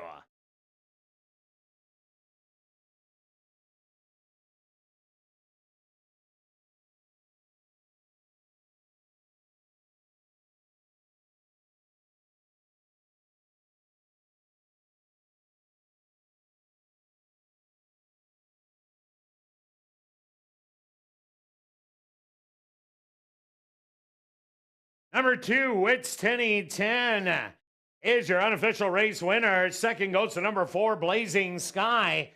Third to number 7, Chicago River. And fourth to number 1, Saturday Service.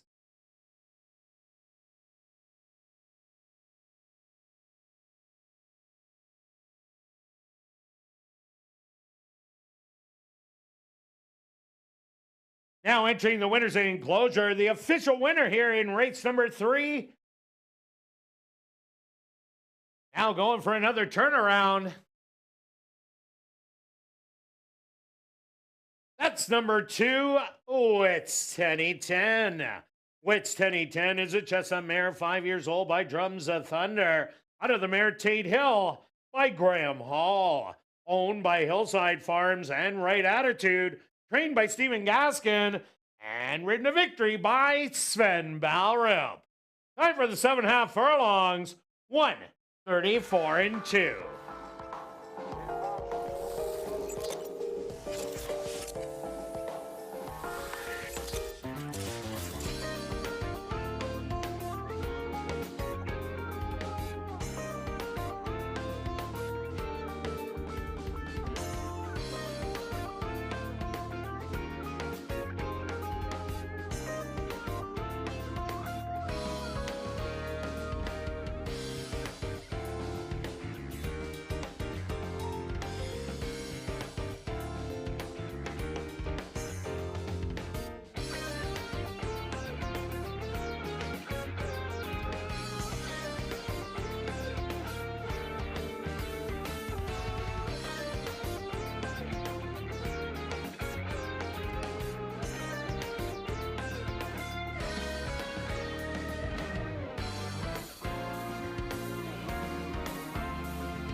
And ladies and gentlemen, directing your attention back down to the winner's enclosure.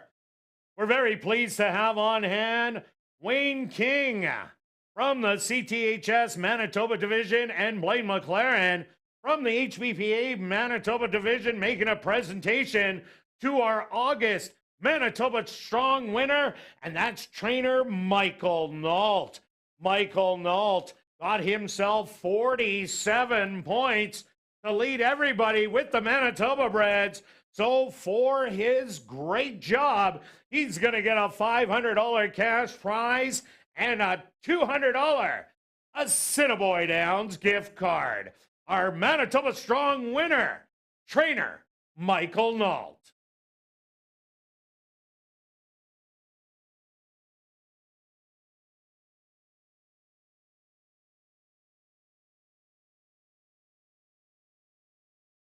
And ladies and gentlemen, we've drawn our VIP fan of the night. Congratulations goes out to Felicia Harrison. That's Felicia Harrison. Congratulations, you're our VIP fan of the night. Please report to guest services on the main floor, South End. And ladies and gentlemen, in the upcoming fourth race, kicking off Jackpot Pick 5 wagering, the Master Feeds race. There are no changes. We'll give you the rest of the changes in this evening's Pick 5. There's no changes in race 5, 6, or 7. Turning your programs to race number 8. Number 4, Oscar the Gulch. The owner should read Deborah Fancy. Jackpot Pick 5 wagering. The carryover over $62,000. And they'll go to post in 12 minutes.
And welcome back down the paddock for race number 4, kicking off jackpot pick 5 wagering with an allowance optional $15,000 claimer.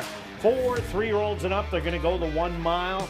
Let's take a look back at race number 3. Well stretched, Wits 10-10. Didn't want to go to the front today, and that was the right thing to do.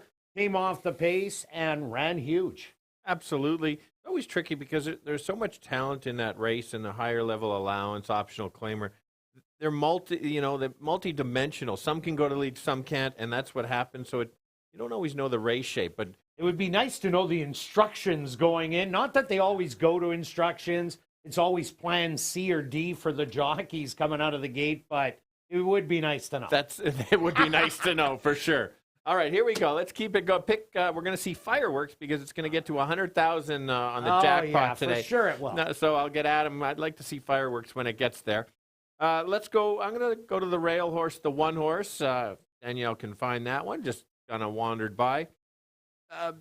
I think this horse could be the speed of the speed. There could be some other speed, but I'm going to take a shot that this horse last year did show speed against the stake horses, has shown speed before this year, but hasn't finished like did last year. This horse is too good to have those bad races, kind of those poor races. Got to give this horse one more shot. It's going to be a nice odds. You're on the rail. If they give this horse any kind of breather, just kind of watch out. So it's hit or miss, a little hit or miss, but that's what you get for these mid to longer shot horses. Yeah, I'm going to go to number 3, Explosive. This horse ran monster races in this condition. 3 outs ago, ran second to Quinto Sol, who was a walkaway winner that ran so huge in there. The comeback race was in the RJ Spears. Wasn't going to beat Magic Tiger, Tiger Dad, or Big Nick. None of these horses would, as the way those are running. But I'm throwing that last race out sprinting. This horse is not a sprinter. And when he is sprinting, he's a deep closer. I expect him to be sitting behind the speed. I think it's going to be a forced pace in here. So I think Explosive gets a dream trip. Antonio Whitehall jumps back aboard. He's rode it twice to a win in a second. Yep, that's fair. And that is my 3rd selection. Certainly can be there. The 5, this race was entered last week, and the 5 was my top selection. And I switched it up, but I'm having the 5 on all my tickets here. This horse should get the stalking trip. I think this horse is going to have a top effort. Just on the fringes of having that effort. Needs to come off the pace. Will come off the pace. The 6 furlong races, I don't like when this horse goes that. I like when it goes a mile. It's right. 3-1, co-favorite. Look at the betting board. Sure. It's a great betting race and a tough one. Also throw in number 6, Real Grace. Real Grace only made 2 starts this year. First time out, had to run against Market King, who was a top shelf sprinter here at the Downs. And then in the comeback race, ran against Jafafa, who ran absolutely lights out, a half in 44-3. And Real Grace was right there. Real Grace is much better going around 2 turns. I think we'll be forward in the pace today. And if it's that time, falters a little bit early, I think Real Grace can take over and keep going. Yep, and the 2 horse will be my just to have to talk about because this horse did beat my 2nd selection, 2 back, was very game, just dug down and took over late. Last time was in the mile, just maybe a little too tough. Drops back to this where this horse has won before, is the right distance. If there is the battle, like you talk about, Kirt, which there certainly could be, that's how this horse can win. He'll be near the back and try to make a late run. Yeah, Van Gilder in that race got a perfect rail trip that day.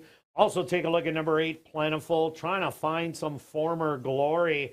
Plentiful yet to hit the board in 3 starts this year. Ran really well last year against Soy Tapatio in the Manitoba Mile. Ran 3rd in the Elite Mercedes. This horse does get better the further they go, but so far on current form, this will be bombs away. But if it comes with its best race, can hit the top 3. For sure. And now the other one, the 7 horse, it is moving up in condition. You can just look, he's 6 for 6 at ASD. That's impressive. Had a nice trip last time. Could get the same trip right behind the speed. Pick up the pieces late and 9-2. I think it's a little low, but horse's game.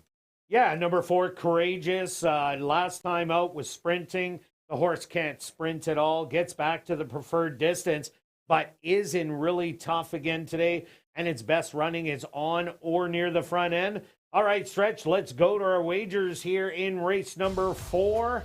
Pick 5 time. Yeah, only one ticket. What? But 2 bets. Oh, okay. Imagine that. 20-cent pick 5. 1, 3, 5, and 6. It is a tricky one. With 1, 4, 7. Like in the late races, 2, 6 with 2, 3 and 3, 6, 10 to close it out. Taking a chance on my speed horse. Only a win bet, though. 20 to win on 1. And myself, I'm taking 3, 5, 6 in here, and then I'm taking 1, 3, 7, then the 4, 6, the 2, 3, 5, and I'm rounding it out also with 3, 6, and 10. Mine is 32, 20. Good luck with all your wagers here in race 4. We'll see you back for race 5. Kicking off $50,000 guaranteed. Pick 4 wagering.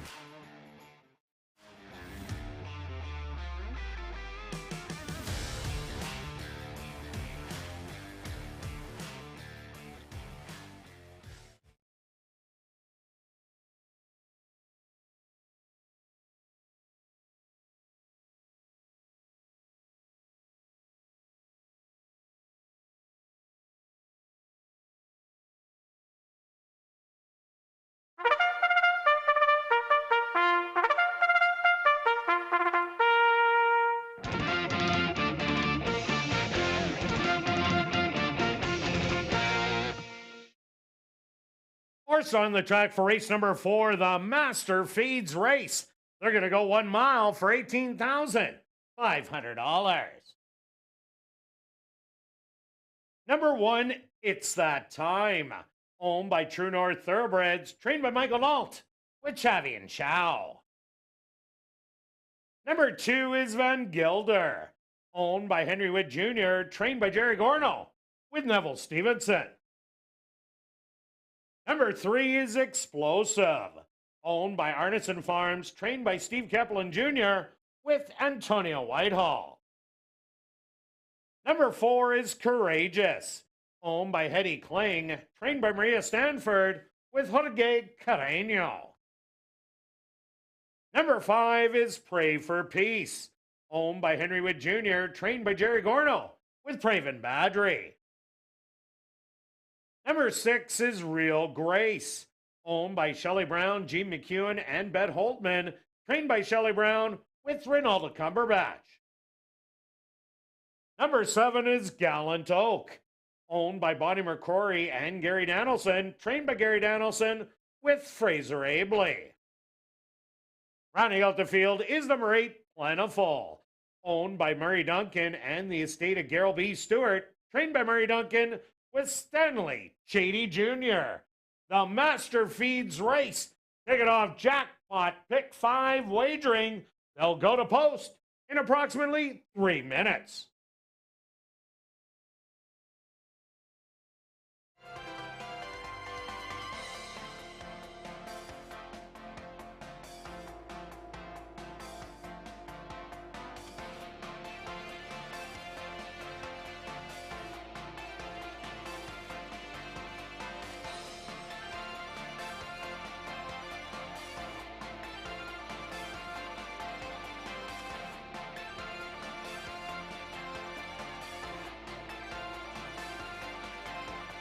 Gentlemen, turning your programs back to race number 3, we had a claim to report.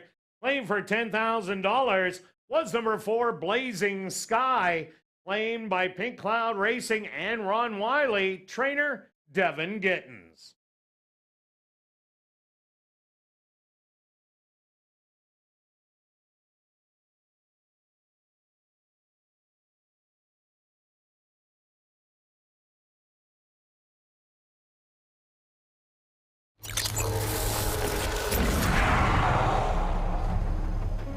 It's now 2 minutes to post time at ASD.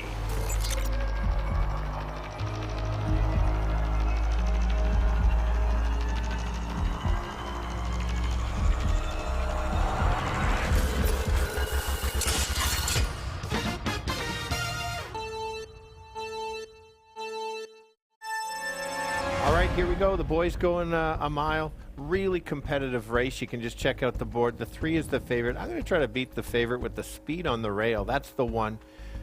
he's so tough when he gets the lead by himself and just kind of keeps going. Last year was running really well against the top horses, not so today, but lately, but 6-1's worth the shot. Who else? The closer of the race. That's the Pray for Peace. I like this horse quite a bit. You're getting 5-1. He'll sit in about 5th or 6th, make a late move, and don't leave out the favorite. That's the 3. Has the class, can win it, but I'm still going to try to beat it. 1, 5, and 3. Kirt? Like number 3, Explosive in here. Ran an absolutely huge race 2 outs ago. And last time out, throw out that 6-furlong race. That's not his race. He's going to love this company, and there will be speed on the front end. Also like number 5, Pray for Peace. Last time going around a ground, ran absolutely huge. Was beaten by Van Gelder, but that was the first time going 2 turns. And number 6, Real Grace, will improve off those 2 sprint races, heading up to do the mile distance today. So I'm giving you 3, 5, and 6. Good luck here in race 4.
It's post time.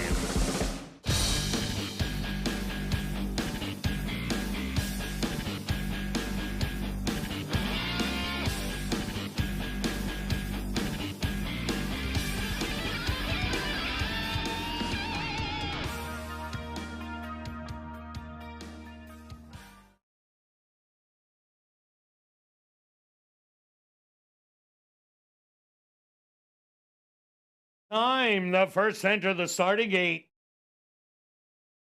Van Gelder ready to go in. Next up, the 9-5 favorite. That's Explosive.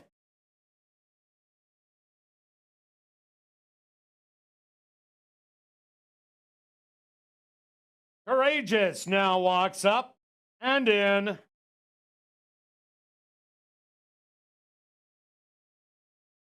Pray for Peace's turn.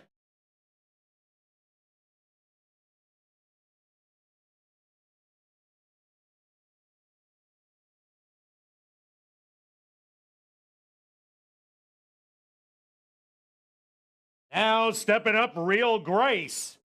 Just 2 left to load. Gallon Oak.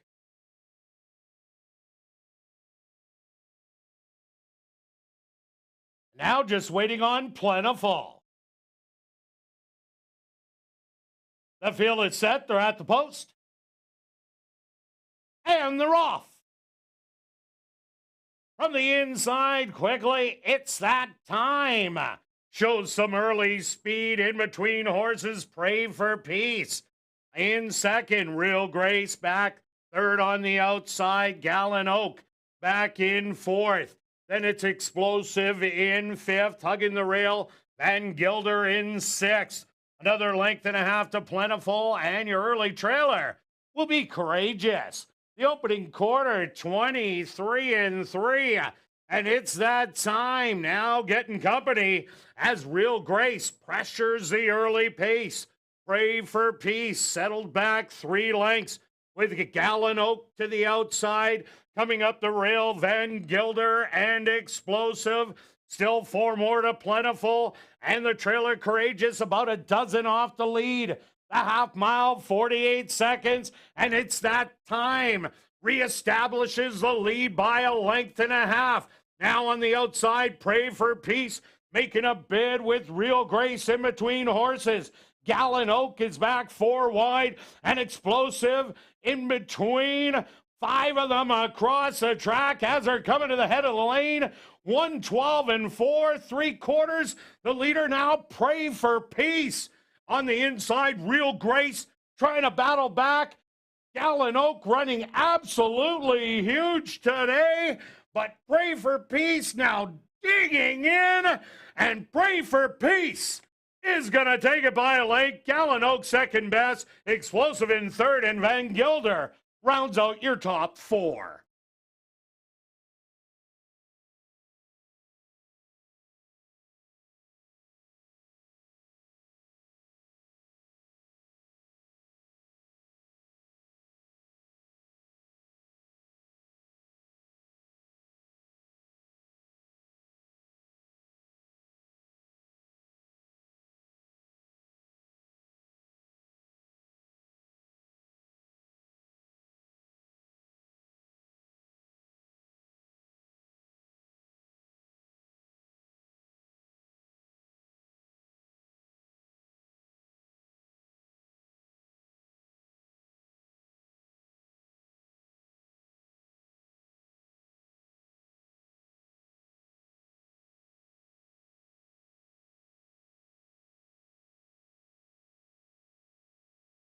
Supposed to number 5, Pray for Peace as your race winner. Second goes to number 7, Gallon Oak. Third to number 3, Explosive. And fourth to number 2, Van Gilder. They went the opening quarter 23-2, the half 48 seconds. 6 furlongs, 112 4. 7 furlongs, 125 4. Time for the mile, 139 2.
Enclosure, the official winner here in race number 4, the Master Feeds race.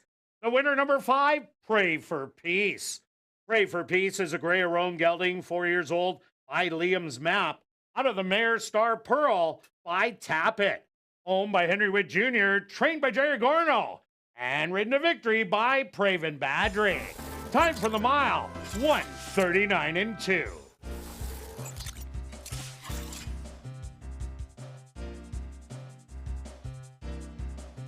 Official in the upcoming 5th race, our VIP Fan of the Night race. there are no changes. But we'll carry on with the rest of the changes in this evening's Pick 4. No changes in race 5, 6, or 7. Turning your programs to race number 8. Number 4, Oscar the Gulch. The owner should read Deborah Fancy. $50,000 guaranteed Pick 4 wagering for our VIP Fan of the Night race. They're going to go to post in 14 minutes.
And welcome back down the paddock for race number 5, kicking off $50,000 guaranteed pick 4 wagering with a $5,000 claimer for 3-year-olds and up.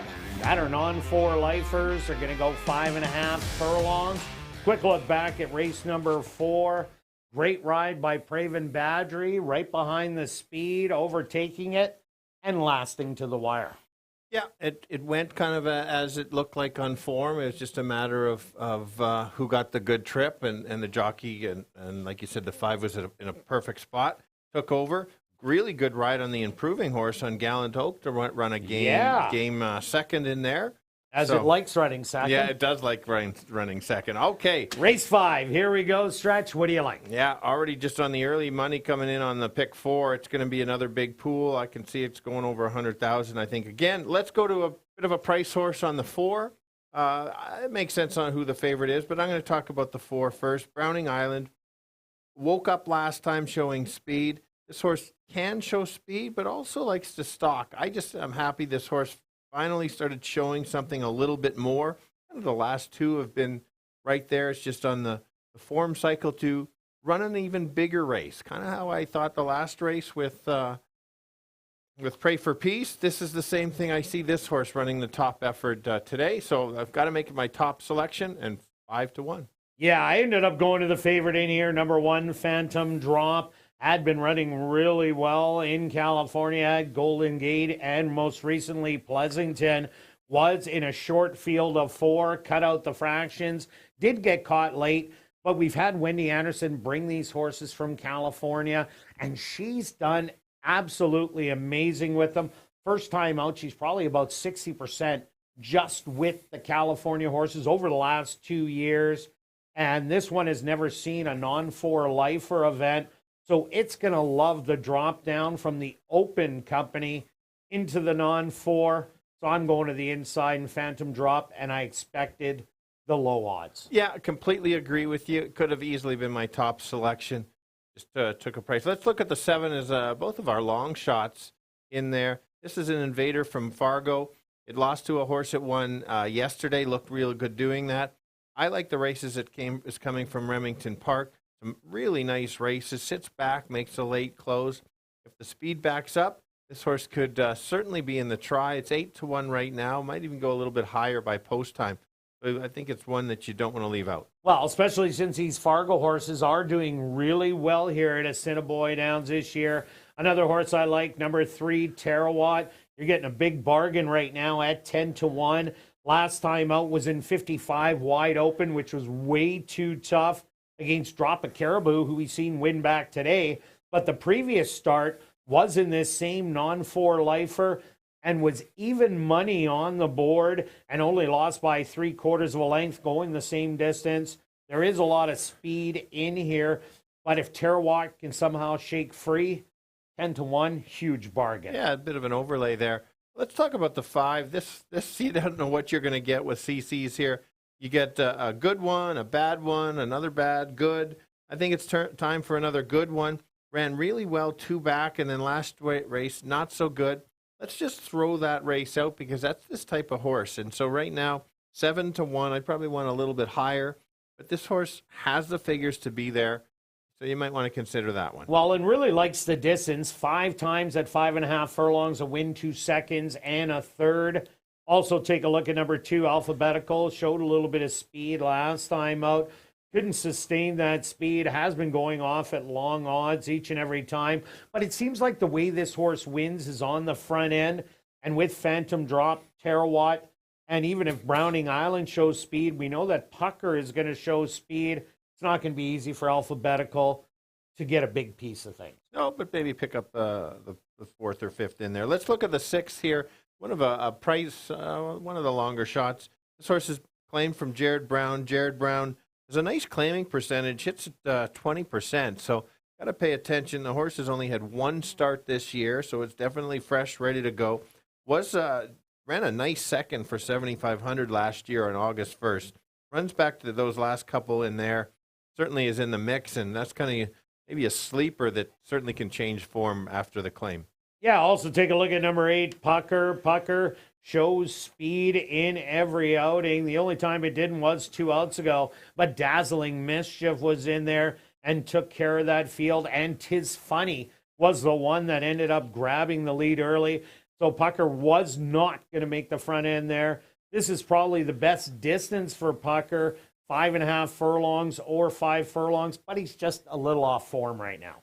He is. Let's look at the only girl in the race, and that's the 9 on the outside. We've seen them beat the boys many times already this year. Yes. Two races back against Evan Pandura and Witstenny 10 says that this horse can run. Runs back to that race. Watch out. That horse certainly can be there. 7-1. Should get the stock in. I think the horse has to stalk. Last race was closing late at this level against the girls, so not out. Certainly not out of place for this one for sure. Yeah, not at all. All right, let's go to our wagers here in race 5. Pick 4 times stretch. How many tickets you got? 2. Oh, only 2. You left room for mine. Yeah, I left room for yours. Okay, All thanks. right. Let's start with So nice of you. Yeah, let's start with the first one. 1, 3, 4, and 7 with 2, 6, with 2, 3, with 3, 6, and 10. That's a $48 ticket. And then I spread in another leg because I like 1 and 4 the best in here and took a few longer shots. So I got 1, 2, 4, 6. Still the 2, 3. I think it's only those 2. And just the 6, 10 in the last. 32.80 total. And myself, I took 1, 3, 7 in here, and then I just keyed the 6 viral in the next race. Then 2, 3, and 5, rounded out with 3, 6, and 10. $27 ticket. Good luck with all your wagers here in race 5, and we'll see you back for race 6.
Track for race number 5, our VIP Fan of the Night race.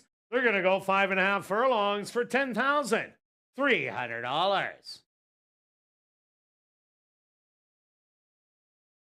Number 1 is Phantom Drop, owned by Wind Dancer Stable, trained by Wendy Anderson with Fraser Abley. Number 2 is Alphabetical, owned by Bill and Reed Mooney, trained by Bill Mooney with Chavi and Chow. Number 3 is Terawatt, owned by Primetime Stable, trained by Murray Nuncan with Stanley Shady Jr. Number 4 is Browning Island, owned by Devin Gittins and Ron Wiley, trained by Devin Gittins with Siobhan Bell. Number 5 is Cece's Kitten, owned by Black Diamond Stable and Kenneth Lee Gardepy, trained by Tom Gardepy Jr. with Ronald Alley. Number 6 is Stone Cafe, owned and trained by Jared Brown with Antonio Whitehall. Number 7 is Mr. Hands On, owned by Steve Herman Jr., trained by Tom Gardepy Jr. with Tim Tarasenko. Number 8 is Pucker, owned by Silver D Stable, trained by Shelley Brown with Neville Stevenson. Rounding out the field is number 9, Cato's Lady, owned by Henry Witt Jr., trained by Jerry Gorno with Arthur Badu. Our VIP Fan of the Night race. Here in race number 5, they'll go to post in approximately 3 minutes.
It's now 2 minutes to post time at ASD.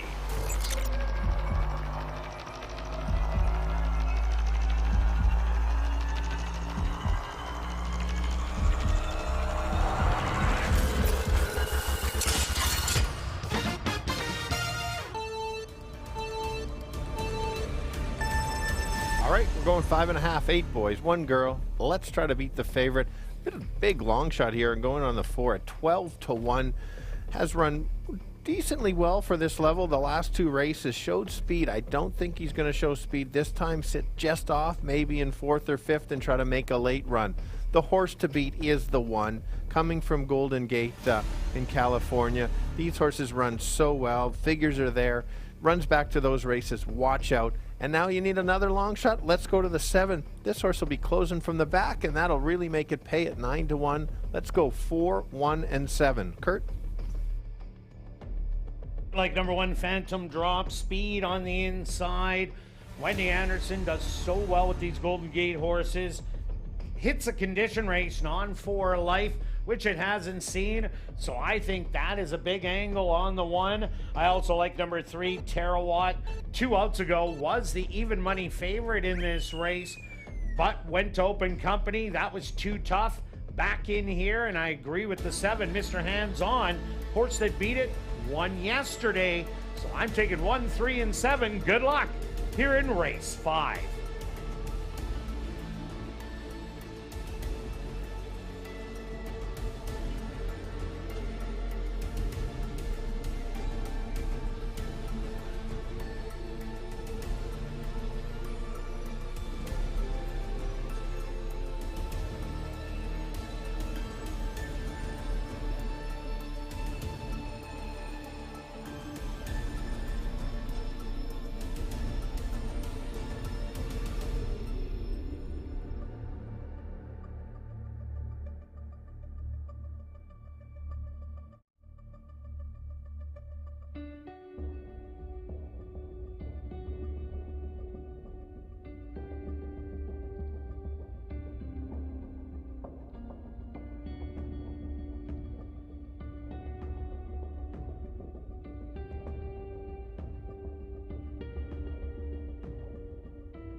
Phantom Drop, the 6-5 favorite. First one tucked away in the starting gate.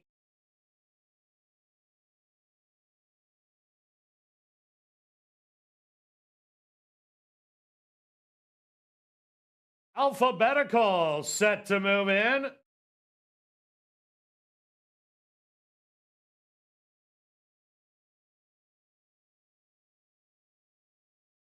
Terawatt is next.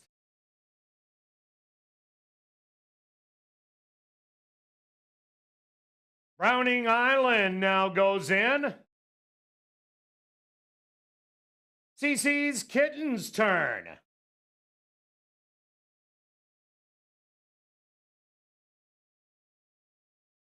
Next up, Stone Cafe.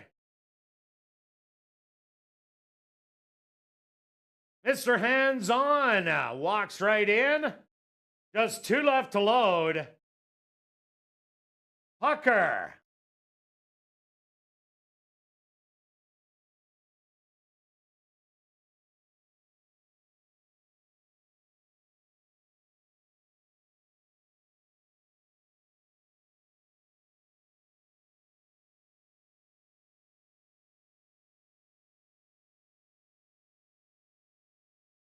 Phantom Drop has unseated rider Fraser Abley.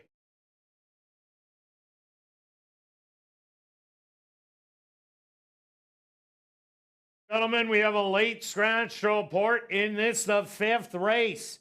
Scratch number 1, Phantom Drop. Once again, ladies and gentlemen, a late scratch to report in this, the 5th race. Scratch number 1, Phantom Drop.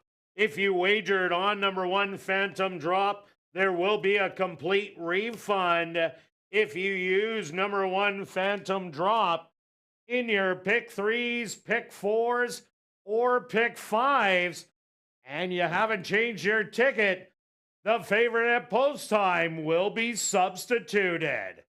Late scratch here in the 5th. Scratch number 1, Phantom Drop. And with that scratch, the field will unload. Approximate post time, 3 minutes away.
Alphabetical, set to move in again.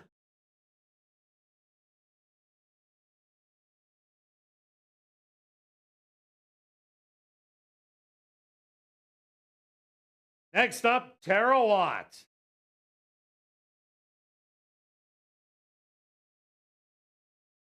Browning Island's turn.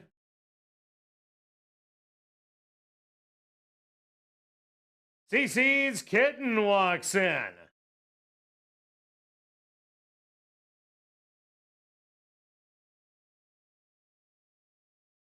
Next up, Stone Cafe.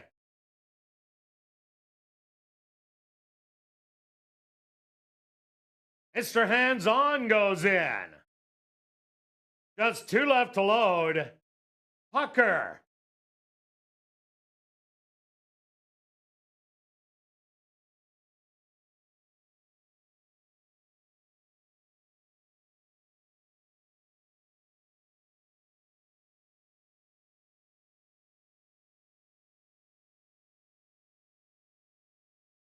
Pucker will get a little extra help from the gate crew.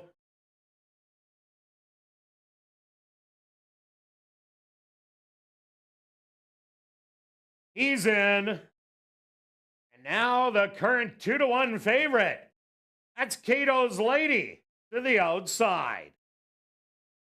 The field is set. They're at the post.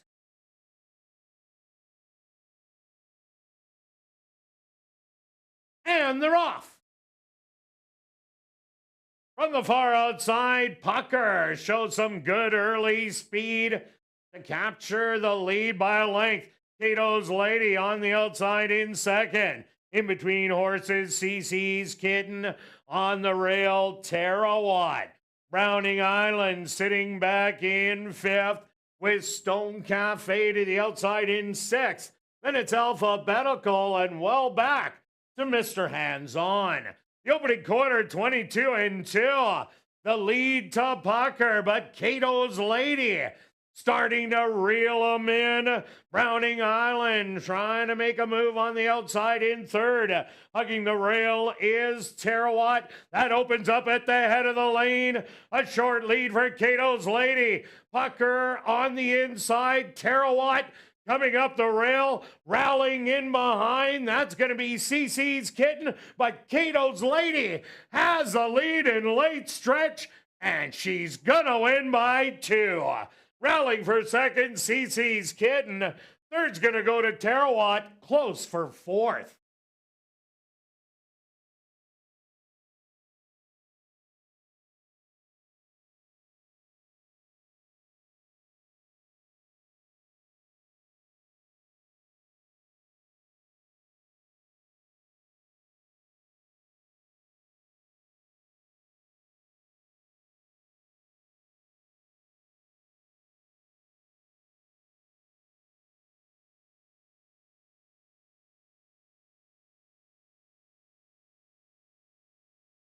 Posted number 9, Cato's Lady as your race winner. Second goes to number 5, CC's Kitten. Third to number 3, Terawatt. And fourth to number 7, Mr. Hands On. They went the opening quarter 22-2. The half 46-2. 5 furlongs 59-2. Time for the 5.5 furlongs 106.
Now entering the winner's enclosure, the official winner of our VIP Fan of the Night race. That's number 9, Cato's Lady. Cato's Lady is a dark bay or brown filly, 4 years old, by midshipmen. Out of the mare Cato Major by E. Dubai. Owned by Henry Witt Jr., trained by Jerry Gorno. And ridden to victory by Arthur Badu. Time for the 5.5 furlongs, 106. Congratulations goes out to trainer Jerry Gorno, who scores the double. Back-to-back winners for trainer Jerry Gorno. Race 5 is official in the upcoming 6th race. there are no changes.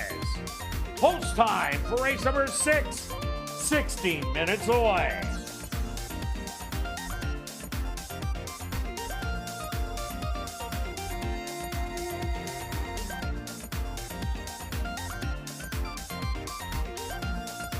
Be sure to join us for the third and final Manitoba Night Market and Festival of the year that takes place Sunday, August 27th, featuring food trucks, local artisans, vendors, beer gardens, kids' activities, live music, and more. Tickets are just $7. 5 and under are free. Go to asdowns.com for more information.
And welcome back down the paddock for race number 6. We have an allowance race for 3 and up maidens. They're going to go 5.5 furlongs. Quick look back at race number 5. Phantom Drop. Everybody's selection gets scratched at the gate. But Cato's Lady, the lone girl against the boys. And we say it all the time. The girls are beating up on the boys this year. She gets it done with a great ride by Arthur Badu. Absolutely was a good ride. Put the horse in the right spot. Can I give everybody the really good news? You definitely can give them the really good news. Here is the really good news for anybody that played the pick 4 that did not cancel their ticket and had the 1. You're still going. So, Kirt, you're still going in the pick 5 and the pick 4, as I am as well. A lot of people got to 95,000. A bunch of people changed their tickets. It'll be interesting to see if you changed your ticket and didn't put the 9 on and now you're out, and you would have been if you left it. It's always so tough of what to do in that, especially if it's not a horse that you liked. And we liked the horse. I wouldn't have keyed that horse. So anyway. No, you had to re-handicap after that fully, and there really wasn't enough time. On to race number 6 for those that are alive. Okay, what do you like, Stretch? We both like the same horse. We do. We're on the 7-2 shot. That's I'm hoping for that price. Let's give us that price. This horse has been running very well. A couple seconds the last two back definitely had a bit of a trouble trip. Made a nice move, and then the inside horse Lollipop Kid, who you'll see in the last today, was game and just hung on there. The next race. That was the first time starter that came back and beat this horse. If you get the trip, nice stalking trip, I think this horse can certainly be right there. Yeah, there is speed to run at with number 1 Finalize, the 4 Ron. Even number 2 Rough Customer has speed, and Formidable the 7. So Viral's late closing style doesn't have to be that far off it. I think today has a big shot at graduating, and Sven Balrup is on a roll. I also like number 4, Ron. Ran huge first time out. Only lose to Green Amazon, who ran 4th in our Manitoba Derby. Then came back in the Frank Arneson Sire Stakes. Ran against Private Frank, who was undefeated so far this year. Was 4 for 4. And then came back and had a terrible break out of the gate. Out of post position number 1. Gets a better post today. And I think that's going to be the difference for Ron. And 6-1. Yeah, that's a lot of good points on making talking about the trouble trips. I've got to talk about the 1. This horse was entered on last Wednesday, as this entire field was post 9. Now goes to the inside, can show speed. One of those 11 of 17 in the money. Just seems to can't get it done. But if there's ever a day, this might be the day, with being on the rail, showing speed. Not a lot of weight because of the Bug Boy. Maybe. I'm not betting the horse to win, but you're certainly getting 7-1, where in the past this horse was the favorite a few times in low odds. Maybe, look at that. Drop the 5-1. Anyway, this horse is definitely in the mix. Don't leave this horse out, at least in your exactors or place or show bets. Another horse to look at, number 3, Wits Jerry Gorno, looking for the natural hat trick. This first-time starter out of Drums of Thunder. Drums of Thunder won 7 races from 5.5 to 1 mile and a 16th. Made over $200,000. The mom, a 6-start maiden. This one does have 1 half sibling. That's Wits Memories, who is a 2-time winner, but seems to like to go a little more ground than today's 5.5 furlongs. But with Jerry Gorno hot as a pistol, can you really leave it out? No, that's such a good point. Remember that first-timers, they don't win as often as some people seem to think, especially in these type of races, but you're getting 12-1, worth a bit of a shot. Let's go to the 8 on 20-1. I don't think this horse should be 20-1. It's on the fringes. It showed a middle move and then tired. I like that this horse has a work since the last race.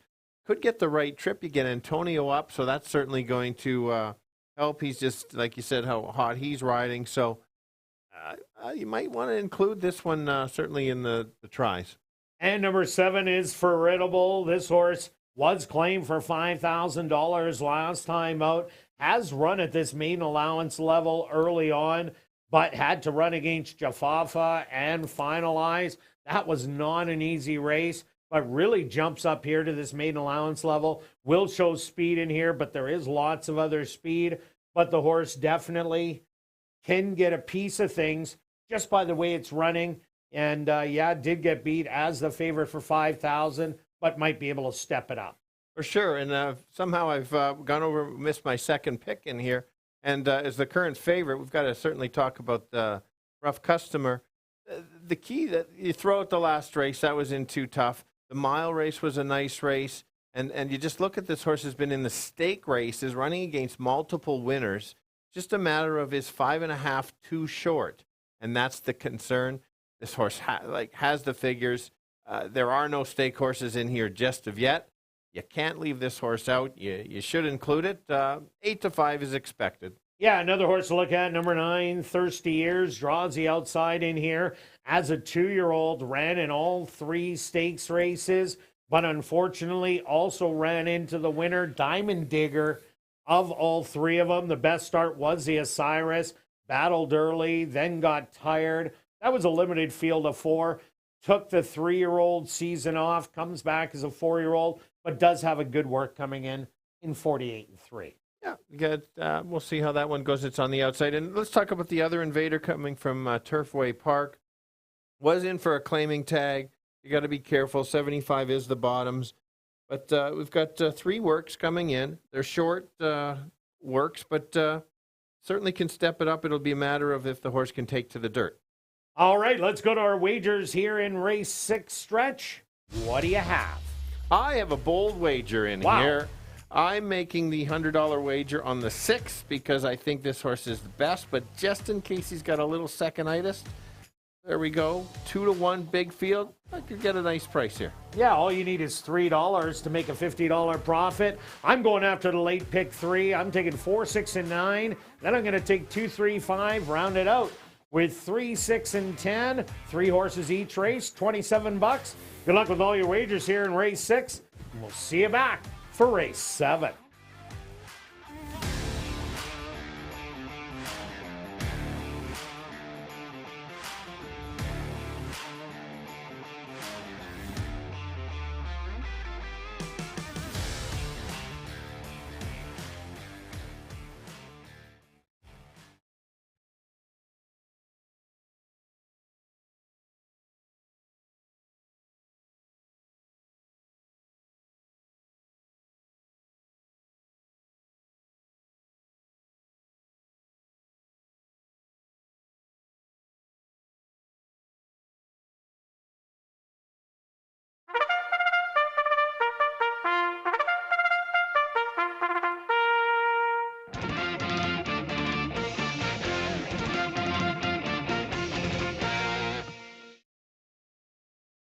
Track for race number 6.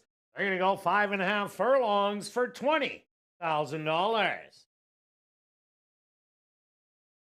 Number 1 is Finalize, owned and trained by Shelley Brown with Fraser Abley.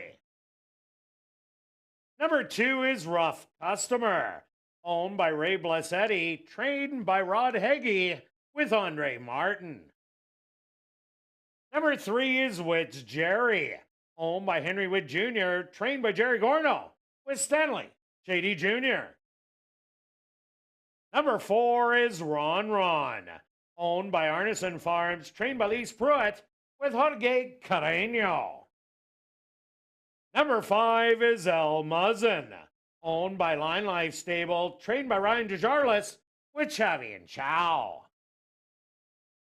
Number 6 is Viral, owned by Beth Kosh, trained by Stephen Gaskin with Sven Balru. Number 7 is Formidable, owned by All for One Stable, trained by Shelley Brown with Demario Bino. Number 8 is No I Won't Back Down, owned by Ross Racing Stables, trained by Courtney Ross with Antonio Whitehall. Rounding out the field is number 9, Thirsty Ears, owned by Pink Cloud Racing, trained by Devin Gittins with Siobhan Bell. Post time for race number 6, approximately 3 minutes away.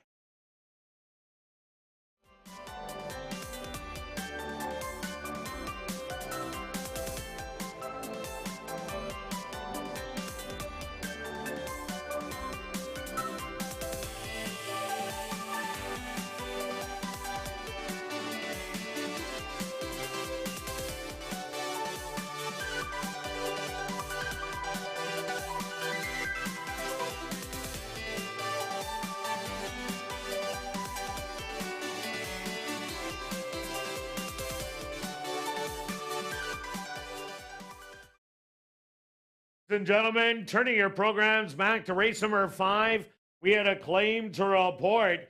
Claim for $5,000 was number 6, Stone Cafe, claimed by Dale Zawisliak, owner-trainer.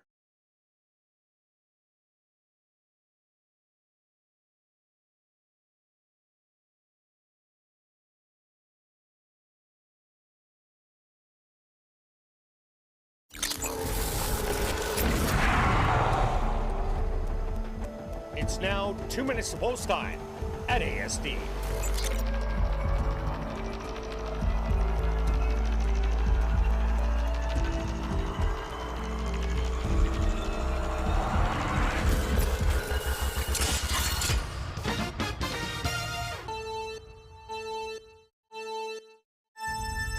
All right, the boys going 5.5, all of them looking for their first lifetime win, so they're maidens. Let's start with the 6, who's the kind of the co-favorite. This horse is sitting on a win. It's going to be stalking, sitting in about 4th or 5th early. Try to make his normal late run around the turn and try to get up. The horse that could stop him, that would be Rough Customer. Coming from the Manitoba Derby, didn't quite belong. Hopefully the distance isn't too short. Has the talent to be right there, and the rail horse, the 1, has had 17 tries to break its maiden, hasn't yet, but maybe today is the day. 6, 2, and 1. Kirt. Stretch, I'm with you on number 6, Viral. Has been beaten by 2 horses that stuck around on the front end, but I think there's enough speed today that Viral can use that stalking kind of move that he does make and get the win. I also like number 4, Ron. This horse, trouble trip last time out. The winner was too tough 2 outs ago. Ran huge first time out. And Rough Customer, definitely a horse that fits in. Has been testing winners. Now back against maidens. 6, 4, and 2 for me. Good luck here in race 6.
It's post time.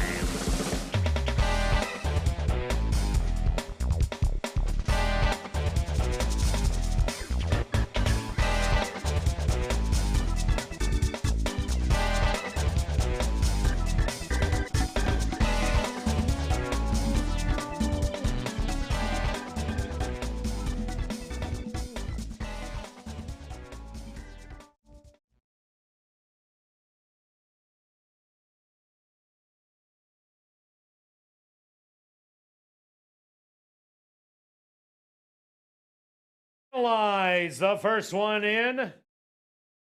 Next up, Rough Customer. Which Jerry, the first-time starter, is next.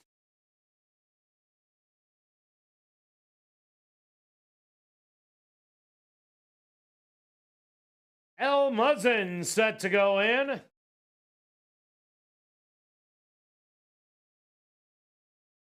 Viral, the current 8-5 favorite, is in.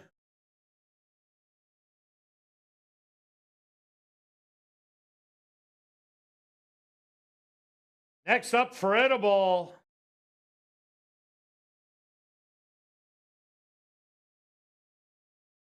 No, I Won't Back Down walks up and in.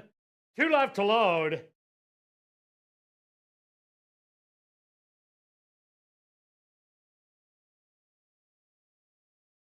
Thirsty Ears to the outside.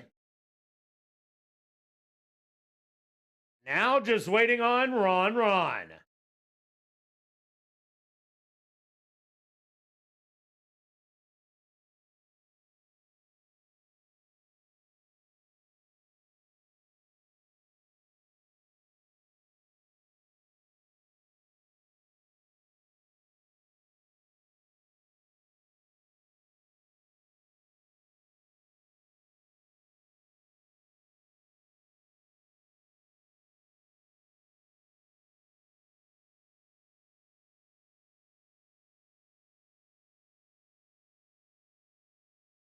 Ron gets a little extra help from the gate crew.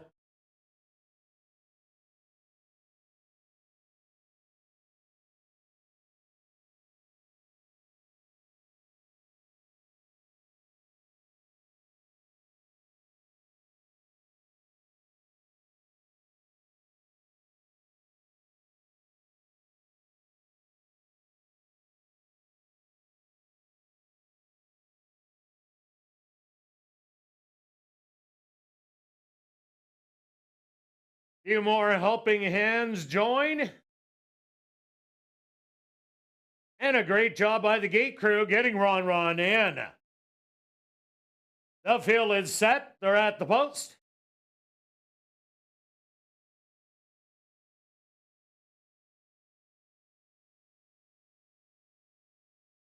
And they're off.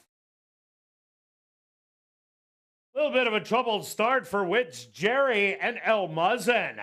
From the far outside, Thirsty Ears quickly shoots out to grab the early lead by a length and a half. Back to second.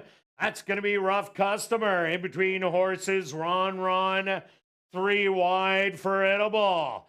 Coming up the rail is Finalized. Then Viral. Stalking those with No, I Won't Back Down. And your trailers are going to be El Muzzin and Witch Jerry. 22-2 the opening quarter. Now Rough Customer takes over the lead by a neck. To the outside, Forgettable putting on the pressure. They hit the head of the lane. And now Rough Customer just powers away and opens up by 4. Finalize on the rail to the outside. No, I Won't Back Down. But this is all Rough Customer, who's going to win by 5. No, I Won't Back Down in second. Finalize third.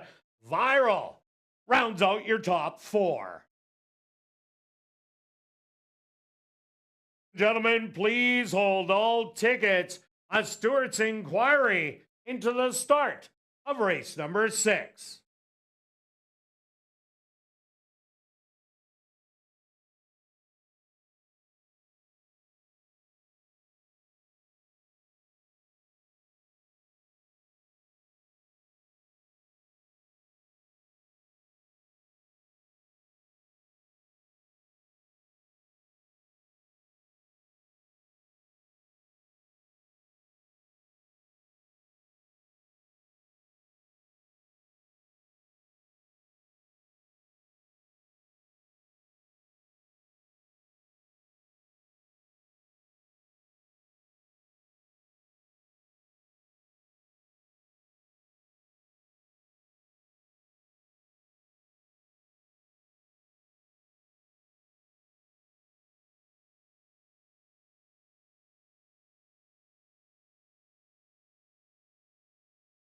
The Stewarts are posted number 2, Rough Customer, as your unofficial winner. Second goes to number 8, No, I Won't Back Down. Third to number 1, Finalize. And fourth to number 6, Viral. They went the opening quarter 22-3, the half 46-4. 5 furlongs, 59 and 2. Time for the 5.5 furlongs, 105 and 4.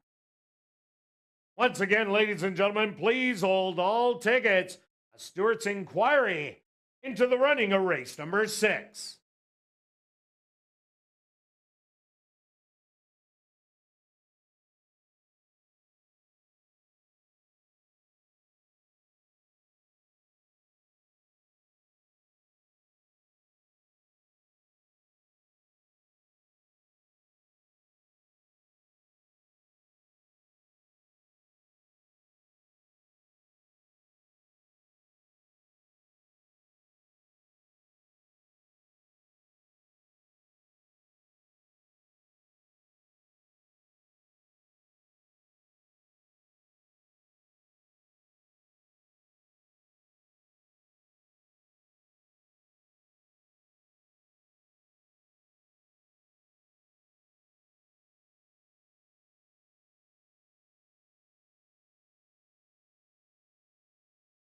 Now entering the winner's enclosure, the unofficial winner here in race 6, that's number 2, Rough Customer.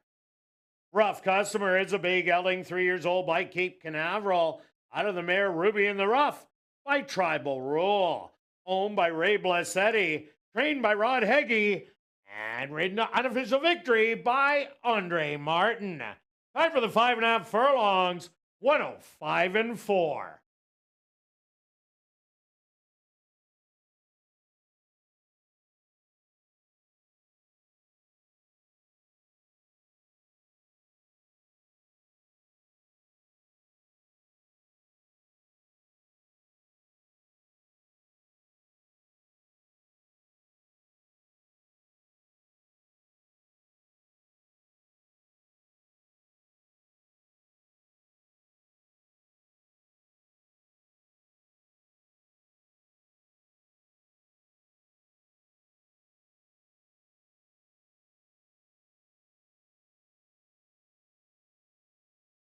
Ladies and gentlemen, the Stewarts are removing the inquiry sign off the board.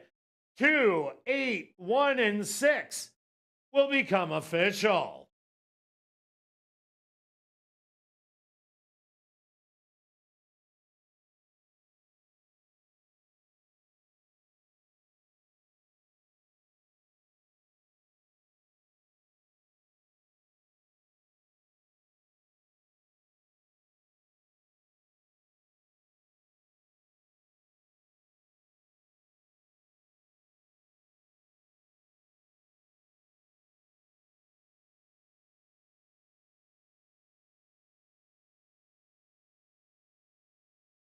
Race 6 is official in the upcoming 7th race.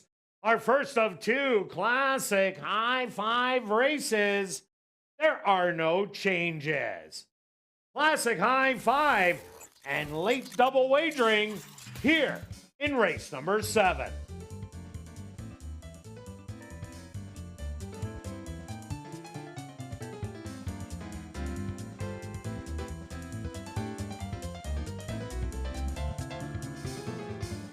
A reminder to get your Chase the Ace tickets for our weekly draw.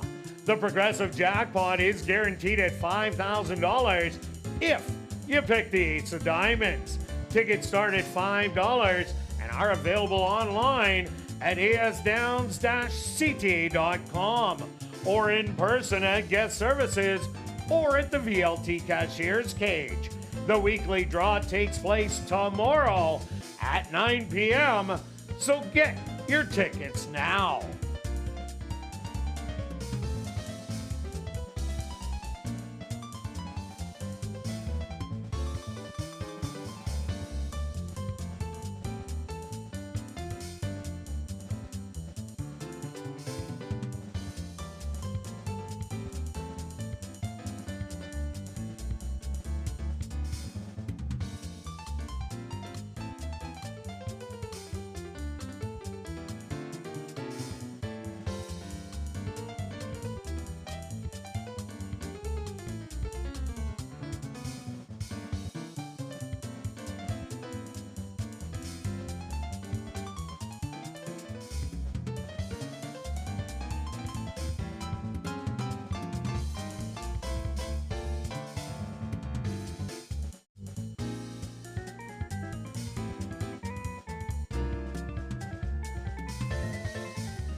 And welcome back down the paddock for race number 7. We have a $3,000 claimer for fillies and mares 3 and up that are non-winners of the year. They're going to go 5.5 furlongs.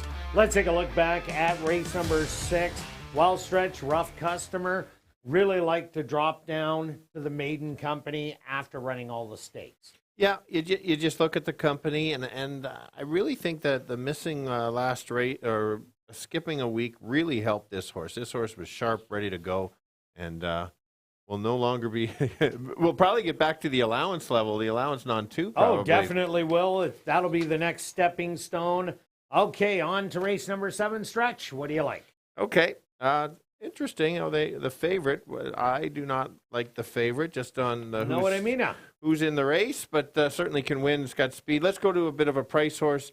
The 2-horse 9-2 coming from Fargo. Likes to show speed. Likes to get the lead. There's certain horses just always get the lead. This is one of them. Will have to battle with the 5, but I just have a feeling the class that's been coming from Fargo has really been showing up lately. They've been there. Only going the 5.5. You've got Antonio. The horse wins races. Has actually won a race this year that doesn't count because it's under the level. So if the speed can carry, you can go gate to wire. And Perry Cavanaugh, 2 wins yesterday, so he was up to 3 wins, 3 for 3, and then got beat on the next one. I like number 3, What Up Now, JT. I think the 2 and 5 are going to battle each other. And What Up Now, JT sat a lot closer last time out, so didn't have that late kick down the lane. I think the 2 and 5 will separate by about 2 or 3 lengths. And if What Up Now, JT goes back to that off-the-pace running style that it showed 2 and 3 outs ago, I think has a big shot in here. Yep, absolutely. I think that's the horse to beat. I'm going to go to a closer because it's got to protect it in case there is a battle up front, which better than average chance. And that's the 8. That's the dropper. Horse has only had 3 starts this year, so kind of giving it a bit of a pass on that. This might be the wake-up race. Cuts back from 7 after kind of showing a bit of speed early. This horse can close if you look back at last year. Certainly pick up the pieces and pass the tired ones late and an 8-1. I think that's the right price. Well, and it's won more than half its races, 4 out of 7 at the 5.5 furlongs. Number 5, Know What I Mean, the current even money choice. Ran huge last time out. Was right there right until the last head bob at the wire. And that win was stolen away by 2 steps faster. Will like to cut back in distance, but there wasn't as much speed last time out. Maybe if some would say doesn't show speed today, but I think it is, then Know What I Mean has a big shot at taking it all the way, but she definitely needs to be forward early. Yep, absolutely. Let's go to the 7. Coming out of a different condition, has won a race this year. Was a Saskatchewan Manitoba breds in that, so it doesn't count, correct? Correct. And then last race ran evenly. Always a little one's kind of really woken up and is just running so well. And that was against winners. So now it's horses that were kind of off form. I think this horse won't get the lead. This is this one horse we've been following that just doesn't get there. But they've cut back to 5.5. I like the distance at 5.5. Could get that dream trip sitting in 3rd or 4th and maybe get the jump on the others. Another horse to look at, number 1, Lady Sunset. She's going to offer a bit of speed to the race. She's a bit off form right now. Her best running is on the front end, loose and loving it. But with the 2 and 5 in here, I just can't see that happening. Okay, and but the rail trip, you never know, could get high 5, right? There's a horse that helps you get the pool shot for the high 5 or 4th or 5th. Let's look at another price horse. That's the 4. This horse is coming from Grand Prairie. Has raced at ASD, and you take a look at the record, 3 for 3 in the money. Can stalk, in fact, and was right there at this time of year last year. So that could be a bit of a price horse to certainly be there. Yeah, another horse taking a drop. Number 6, Valente, was beaten double digits last time out. But most of the horses in here would be to Kim's Texas Bling and Miss Parfait. Even Cyclone Sorority, who ran 3rd, has won this condition and won it easily by 3.5. The horse steadied early, wasn't able to get into it, might be able to get a piece of it today. Yeah. And then let's take a look at the 9. Hasn't shown much this year, but if you look at last year, if it wakes up and has a workout coming in, this is the type of level that you get these crazy long shots because they figured something out, what was bothering this horse. And if you look back at last year, had a couple wins. And it might just be feeling good today. Yeah. All right, let's go to our wagers here in race number 7. Stretch, what do you got? I've got 2 bets, $15 to win on the 2. Going to get a price. And the horse that I think can probably win it, as you have on top there, is the 3. So doing an exactor box, $3 exactor box. So comes 3-2, still makes some money. And I'm going tractor wheel. I'm putting the 3 on top of the 2578, 2578. $1 ticket is 12. I'm doing a $2 one for 24. Good luck with all your wagers here in race 7. We'll see you back for race 8.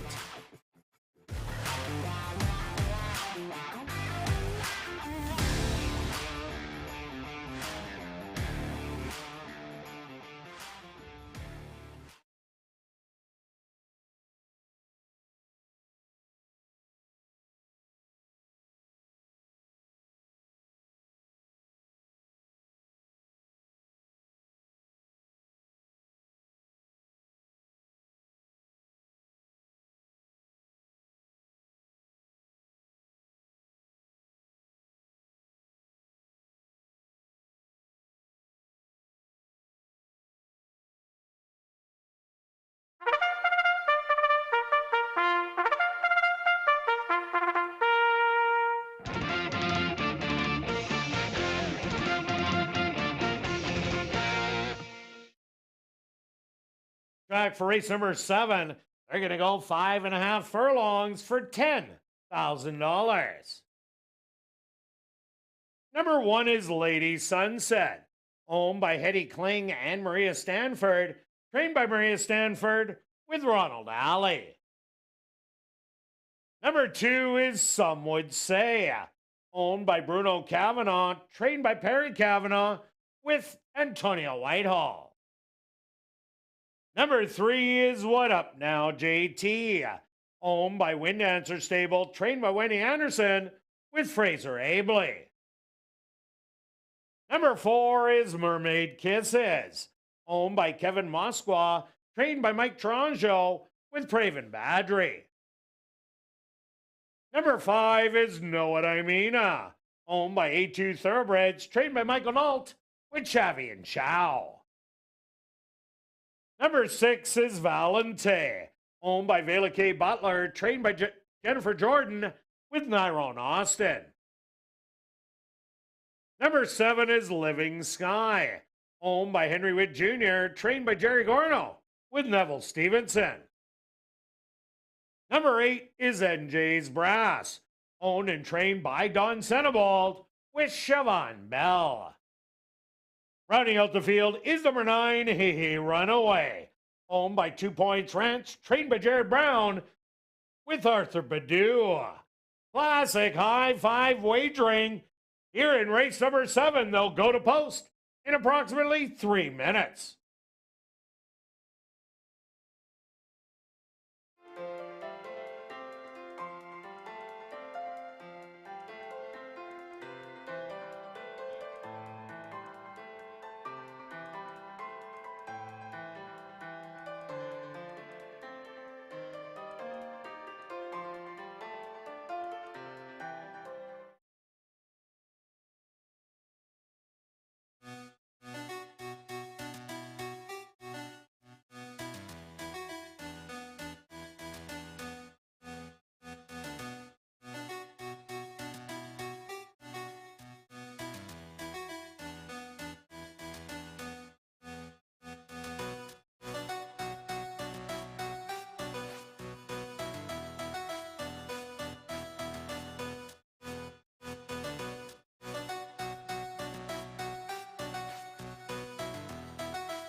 It's now 2 minutes to post time at ASD.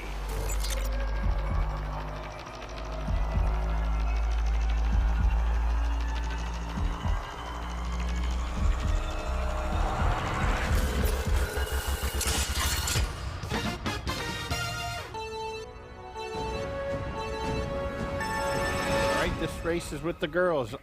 Many of them looking for their first win in a while. Always very tricky.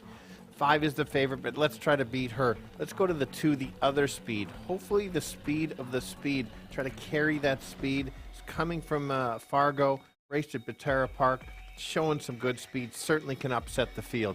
The one that I thought would be the favorite is the 3. Should get an absolute great stalking trip behind the speed and make a late run. That's your value for sure at 3-1. And another closer in case those get caught up. That's the 8. She will come from the back and try to make a late charge. So let's go 2, 3, and 8. Kirt.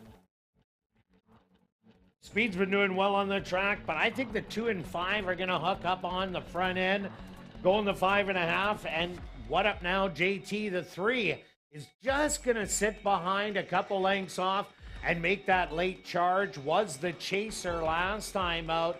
That didn't work as it ran third, beating a length and a quarter, but I think he'll show a big late charge. I do like number 2, some would say, the Invader coming from Fargo. And know what I mean? I lost by a narrow nose last time out and cutting back in distance. 3, 2, and 5 for me. Good luck here in race 7.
It's post time.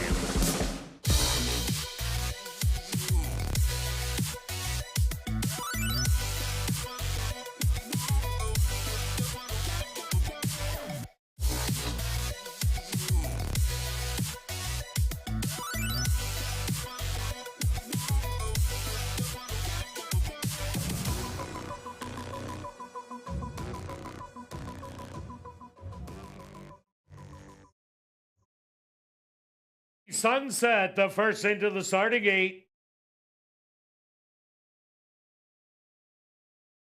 Some would say the next to go in.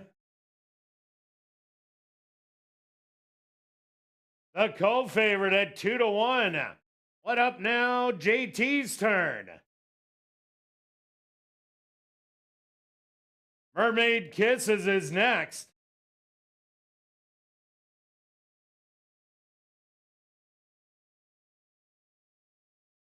The other favorite, Know What I Mean, at 2-1. She's getting set to go in.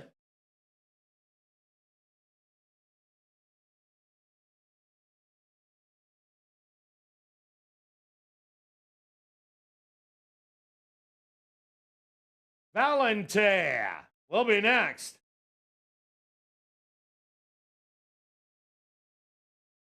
Here comes Living Sky.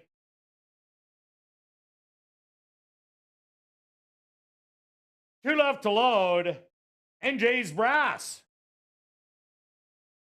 Now just waiting on Hey Hey Runaway.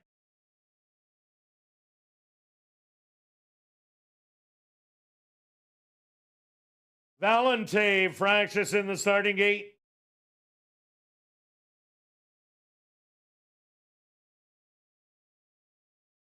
She's now settled.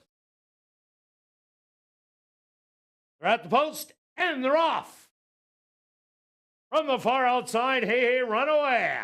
Showing a little bit of early speed in between horses. Know what I mean?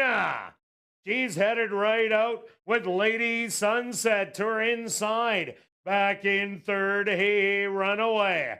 Another length back, some would say, Living Sky. Settled back in fifth. NJ's Brass moving up from sixth. Another length to Mermaid Kisses. Three more to What Up Now, JT, and the early trailer, Valentine. The opening quarter, 23 and 3. And Know What I Mean? In control by 3. Living Sky to the outside. On the inside, Hey Runaway. 48 for the half. It's Know What I Mean? The strides are shortening. Hey Runaway. Running absolutely huge. Blowing up the tote board. Hey Runaway gets the win. Second to Living Sky. And third to Know What I Mean?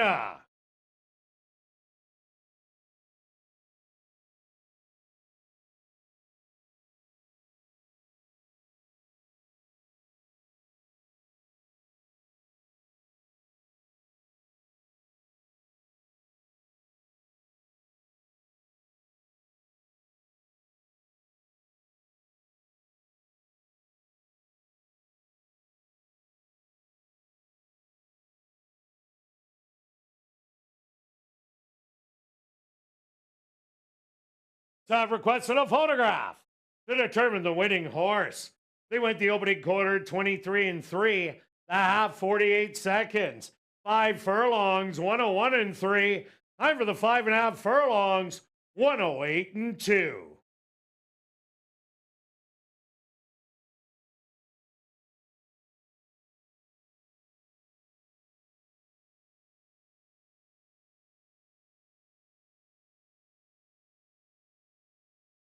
Results of the photos show the winner number 9. Hey Runaway. Second goes to number 7, Living Sky. Third to number 5, Know What I Mean? Fourth to number 8, NJ's Brass. And fifth to number 3, What Up Now, JT. They went the opening quarter 23 and 3. The half 48 seconds at 5 furlongs. 101 and 3, the final time. 108 and 2.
Now entering the winner's enclosure, the official winner here in race 7, that's number 9, Hey Runaway. Hey Runaway is a bay mare, 8 years old, by Regal Ransom, out of the mare Black Arrow by Kipling. Owned by 2 Points Ranch, trained by Jared Brown, and ridden to victory by Arthur Badu. Time for the 5.5 furlongs, 108 and 2. Congratulations goes out to jockey Arthur Badu, who scores the double. 2 wins for jockey Arthur Badu. Race 7 is official in the upcoming 8th race. Number 4, Oscar the Gulch. The owner should read Deborah Fancia. Classic high five wagering with a carryover of over $1,600. They'll go to post in 14 minutes.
And welcome back down the paddock for race number 8. We have an allowance race for 3-year-olds and up that are non-2-lifers. They're going to go 6 furlongs. Quick look back at race number 7. The tote board is still on fire after blowing up. Hey, Runaway. That was the kind of race that produces these kind of long shots. Yeah, and that was the last horse we talked about, mentioning that this horse could run last year and just hadn't shown it. And maybe the outside post was maybe the trigger there, a nice trip. But the key is it is non-winners of the year, and there's a bit of a meltdown up front. You talked about the speed. The other two had to go too fast, and it sets it up for a bit of the stalkers. I saw a couple of people out in the grandstand bet the horse to win. I don't think they knew how much they were going to get back. Wow. They were cheering, so good for them. And right on. That's always a nice one to hit. For sure. On to race number 8, a 10-horse field to end it off. Yeah, why not keep it going? It's a tough one. There's some really good payouts if you're still alive. If you took that one or you hit the all button, hopefully good luck with that. I'm going to start with the 6-horse Lollipop Kid. This horse ran a nice race last time. It kind of surprised me on how good this horse ran. Ran a real good, it won the maiden race. Then I thought, okay, maybe a little over its head moving up. It was a pretty tough allowance field. And dropping back a distance. Correct. And so this one stock pressed and just got beat to Blazing Bow, who is a pretty good runner in himself. So that's my top pick. I don't think he has to be on the lead, and that's the key. Yeah, another horse I like in here, number 3, Attaboy Cookie. The 1 has speed, the 5, the 6, the 8, the 9, the 10. No lack of speed in this race. Attaboy Cookie, last time it sprinted, was a win, breaking the maiden by 2 lengths over the 6-horse Lollipop Kid. Then had to run into Lucky Chucky and Private Frank. And the last 2 were racetracks that Speed was doing well on, so he couldn't show his late kick. Has a freshened workout since. Cuts back to 5.5. Closers haven't been doing great, but with all the speed that is in here, definitely he could get up in the end. Yeah, you can never leave out the cookie. Let's go to the 10 on the outside. This horse has to get a trip, can show the speed. Willis probably showed the speed, showed a lot of speed, more than last time as I thought. But again, could get the right trip. 3 back, stalked and won easily coming out of a stake race. So that could be the winning trip. There's so many options here. There's a lot of speed and who wants to sit or stalk. That's kind of the key there. And what about number 1, Cruise Pass, has won 18 races and in for a non-2-lifer. A lot of those were restricted races. Other ones, less than $3,000 for the win. So only one of those actually counted. So that's why the horse is in here. Comes in with 3 wins in a row, draws the inside, but is going to contend with a lot of other speed, but comes out of a hot barn. Yep, exactly. And like you said, does like to win. Let's go to the 2-horse because yeah. Why not? I like using the Call the Cops in the money. You might want to include this one in your high five. Has a workout coming in. Has been off over a month, but that workout says a lot. This horse can stalk. Has a couple good races. You take a look at some of the races that this horse has run against. Crown Royals have been running so well. Minoa Jeff Fafa has been, just winning races. Yeah. So and that alone says you better not leave this one out. Another horse to look at, number 5, Better Make That 2. Started off the campaign winning 3 in a row last year and then stepped up the distance. Didn't like that. Did run second in the Sifton as the favorite to Lucky Chucky. Making the first start of the year. Does have a 6 furlong work in mid-June. And most recently, 3 furlongs. This one fits also, but another speed horse.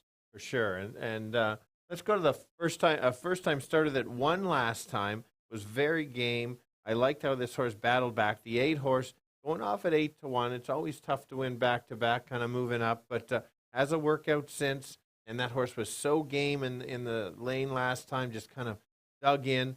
That's a good sign. And number 4, Oscar the Gulch, has run good races here in the past. Broke the maiden for allowance last year. Ran in the non-2-lifers with the best start the last one against Crown Royal, who did come back to win, making the first start of the year. But Andre Martin already has a win today, so maybe you want to throw Oscar in there somewhere. Yep, for sure. Like you said, the right running style. The 7 is a similar running style, getting a price here. Had the first start over the track, is moving up in class, but does have the right running style. You take a look at some of the dirt races. This horse has come off the pace. Just a matter of, can't lose touch of the race. Is mostly a miler, but if the pace is so quick, you can usually pick up the pieces and get there. And the 9 Prairie Drifter had a great 2-year-old campaign with 2 wins, came back as a 3-year-old. Hasn't run too well. Last time out was in the pace on 46-4, ended up backing up, but now cuts back in distance. That could be a big helper on Prairie Drifter. Wide open affair in here, but Stretch, let's go to our bets here in race number 8. What do you got? That's interesting. So I was just taking a closer. I found this race kind of so tricky. I could have done an exactor box. We're just going to close out the day, 40 to show on the 3. Grab some money and practicing for the show parlay Wednesday. All right. So I'm going to take 20 win place on the 3. We're all over the 3. Attaboy Cookie. Good luck with all your wagers here in race 8. We'll see you back tomorrow, 6:45 Central for ASD Live.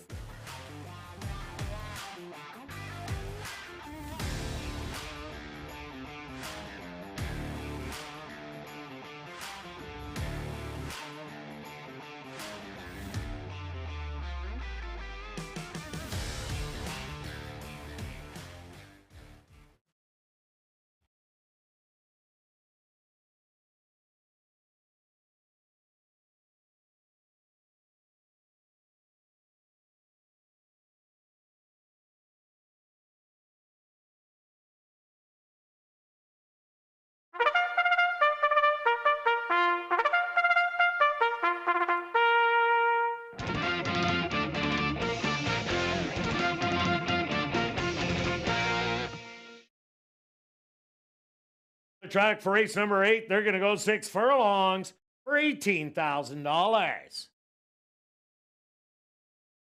Number 1 is Cruise Pass, owned by Lee Backhouse, trained by Perry Cavanaugh with Raven Badry. Number 2 is Call the Cops, owned by Dr. Betty Hughes, trained by Elton Dickey with Ronaldo Cumberbatch. Number 3 is Attaboy Cookie, owned by Beth Kosh, trained by Stephen Gaskin with Sven Balru. Number 4 is Oscar the Gulch, owned by Deborah Fancy, trained by Lauren Fraser with Andre Martin.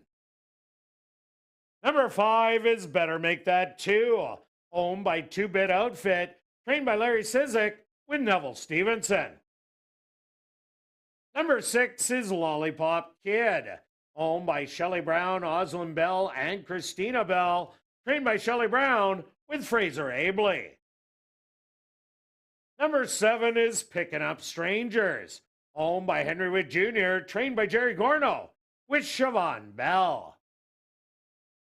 Number 8 is He's a Doozy, owned by Pink Cloud Racing, trained by Courtney Ross with Antonio Whitehall. Number 9 is Prairie Drifter, owned by Dr. Betty Hughes, trained by Devin Gittins with Demario Bino. Rounding out the field is number 10, Properly Connected, owned by Henry Witt Jr., trained by Jerry Gorno with Stanley Shady Jr. Post time for race number 8, approximately 3 minutes away.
Ladies and gentlemen, turning your programs back to race number 7, we had a claim to report.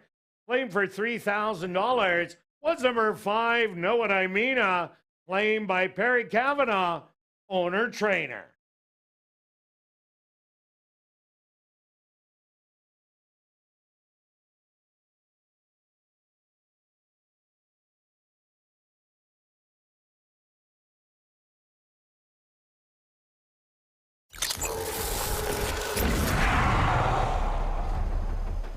It's now 2 minutes to post time at ASD.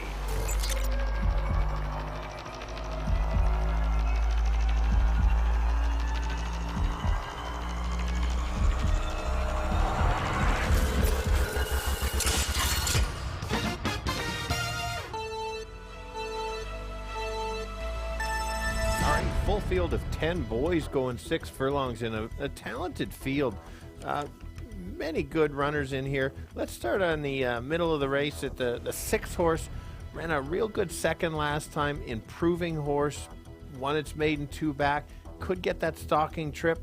You're getting a nice price at 5-1. The outside horse is the 10. This horse showed the most speed last time and just couldn't last. May last this time if the speed continues. We'll have to get the right trip, and you want a bit of a price that'll be near the back. That's the 3 Attaboy Cookie. Won't be near the lead, but we'll try to be closing late. Let's go 6-10-3 in a wide open, good payout race. Kirt?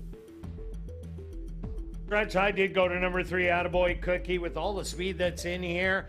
I had to find a closer, and I think Attaboy Cookie cutting back from the 2-turn races back to where the horse did break the maiden by 2.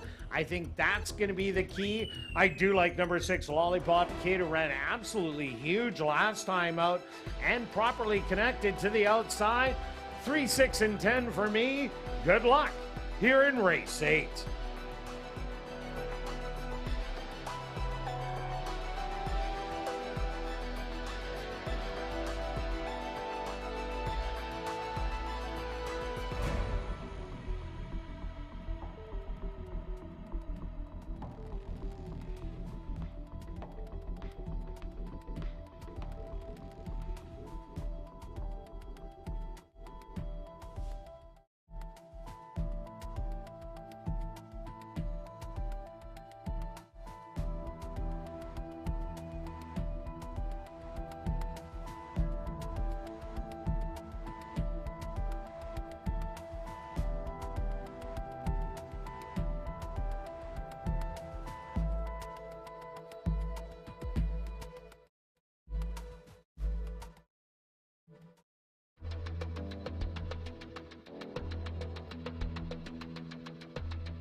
It's post time.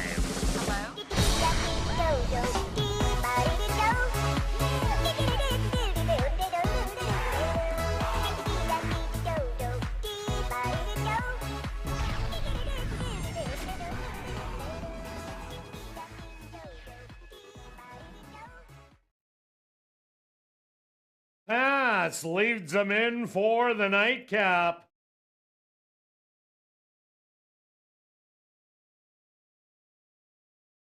Call the Cops walks in.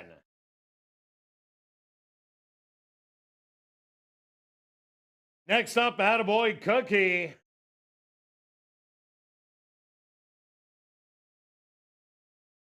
Oscar the Gulch's turn.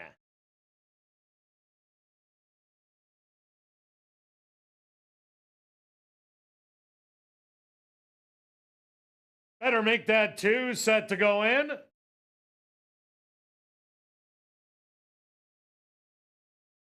Here comes Lollipop Kid.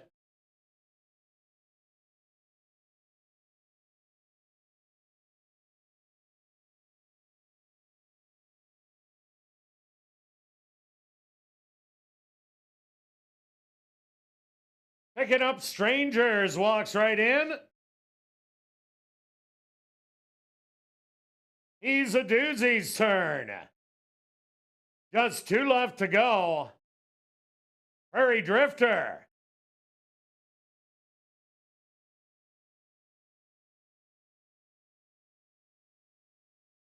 Now just waiting on the 3-1 favorite to the outside. Properly connected.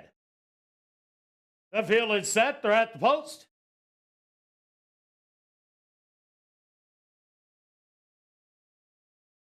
And they're off.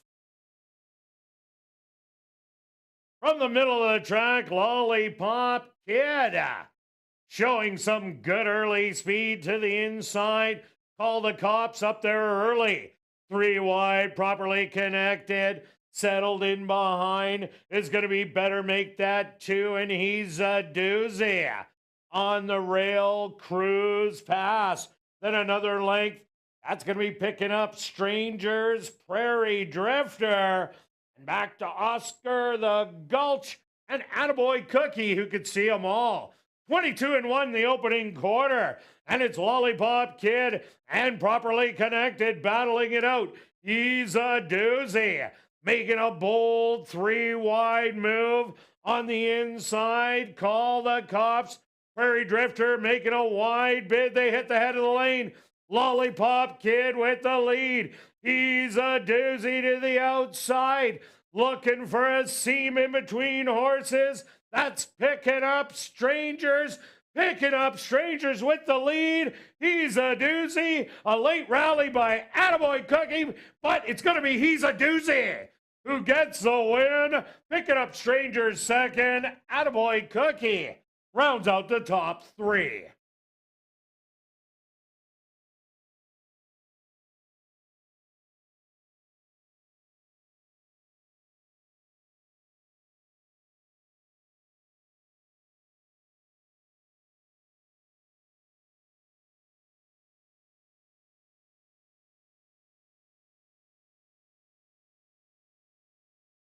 Stewards have requested a photograph to determine the winning horse. They went the opening quarter 22-1, the half 46 seconds. 5 furlongs, 59-2. Time for the 6 furlongs, 113.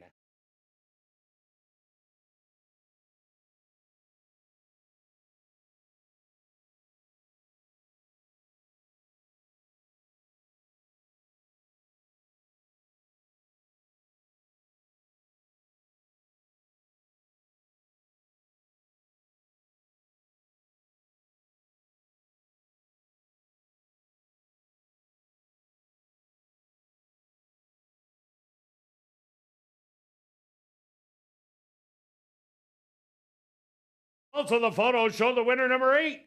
He's a doozy. Second goes to number 7, picking up Strangers. Third to number 3, Attaboy Cookie. Fourth to number 9, Prairie Drifter. And fifth to number 6, Lollipop Kid.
Now entering the winner's enclosure, the unofficial winner here in race number 8. That's number 8. He's a doozy. He's a doozy is a big gelding, 3 years old, by Easy Dreamer, out of the mare Critical Choice by Marquetry, owned by Pink Cloud Racing, trained by Courtney Ross, and ridden to victory by Antonio Whitehall. Time for the 6 furlongs, 1:13. Congratulations goes out to jockey Antonio Whitehall, who scores the bookend doubles. 2 wins for jockey Antonio Whitehall.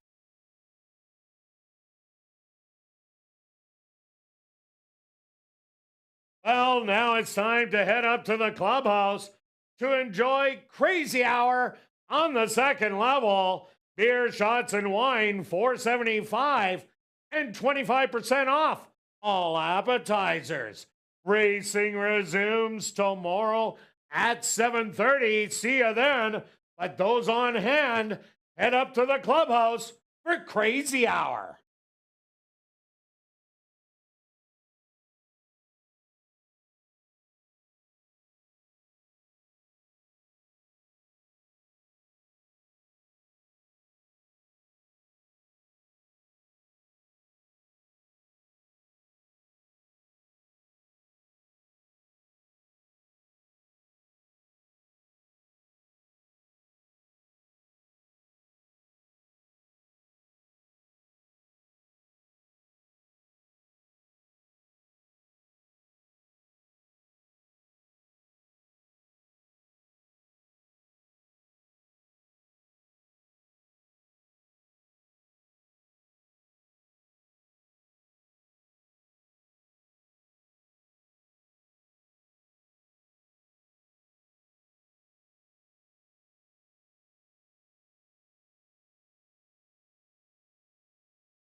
Escape.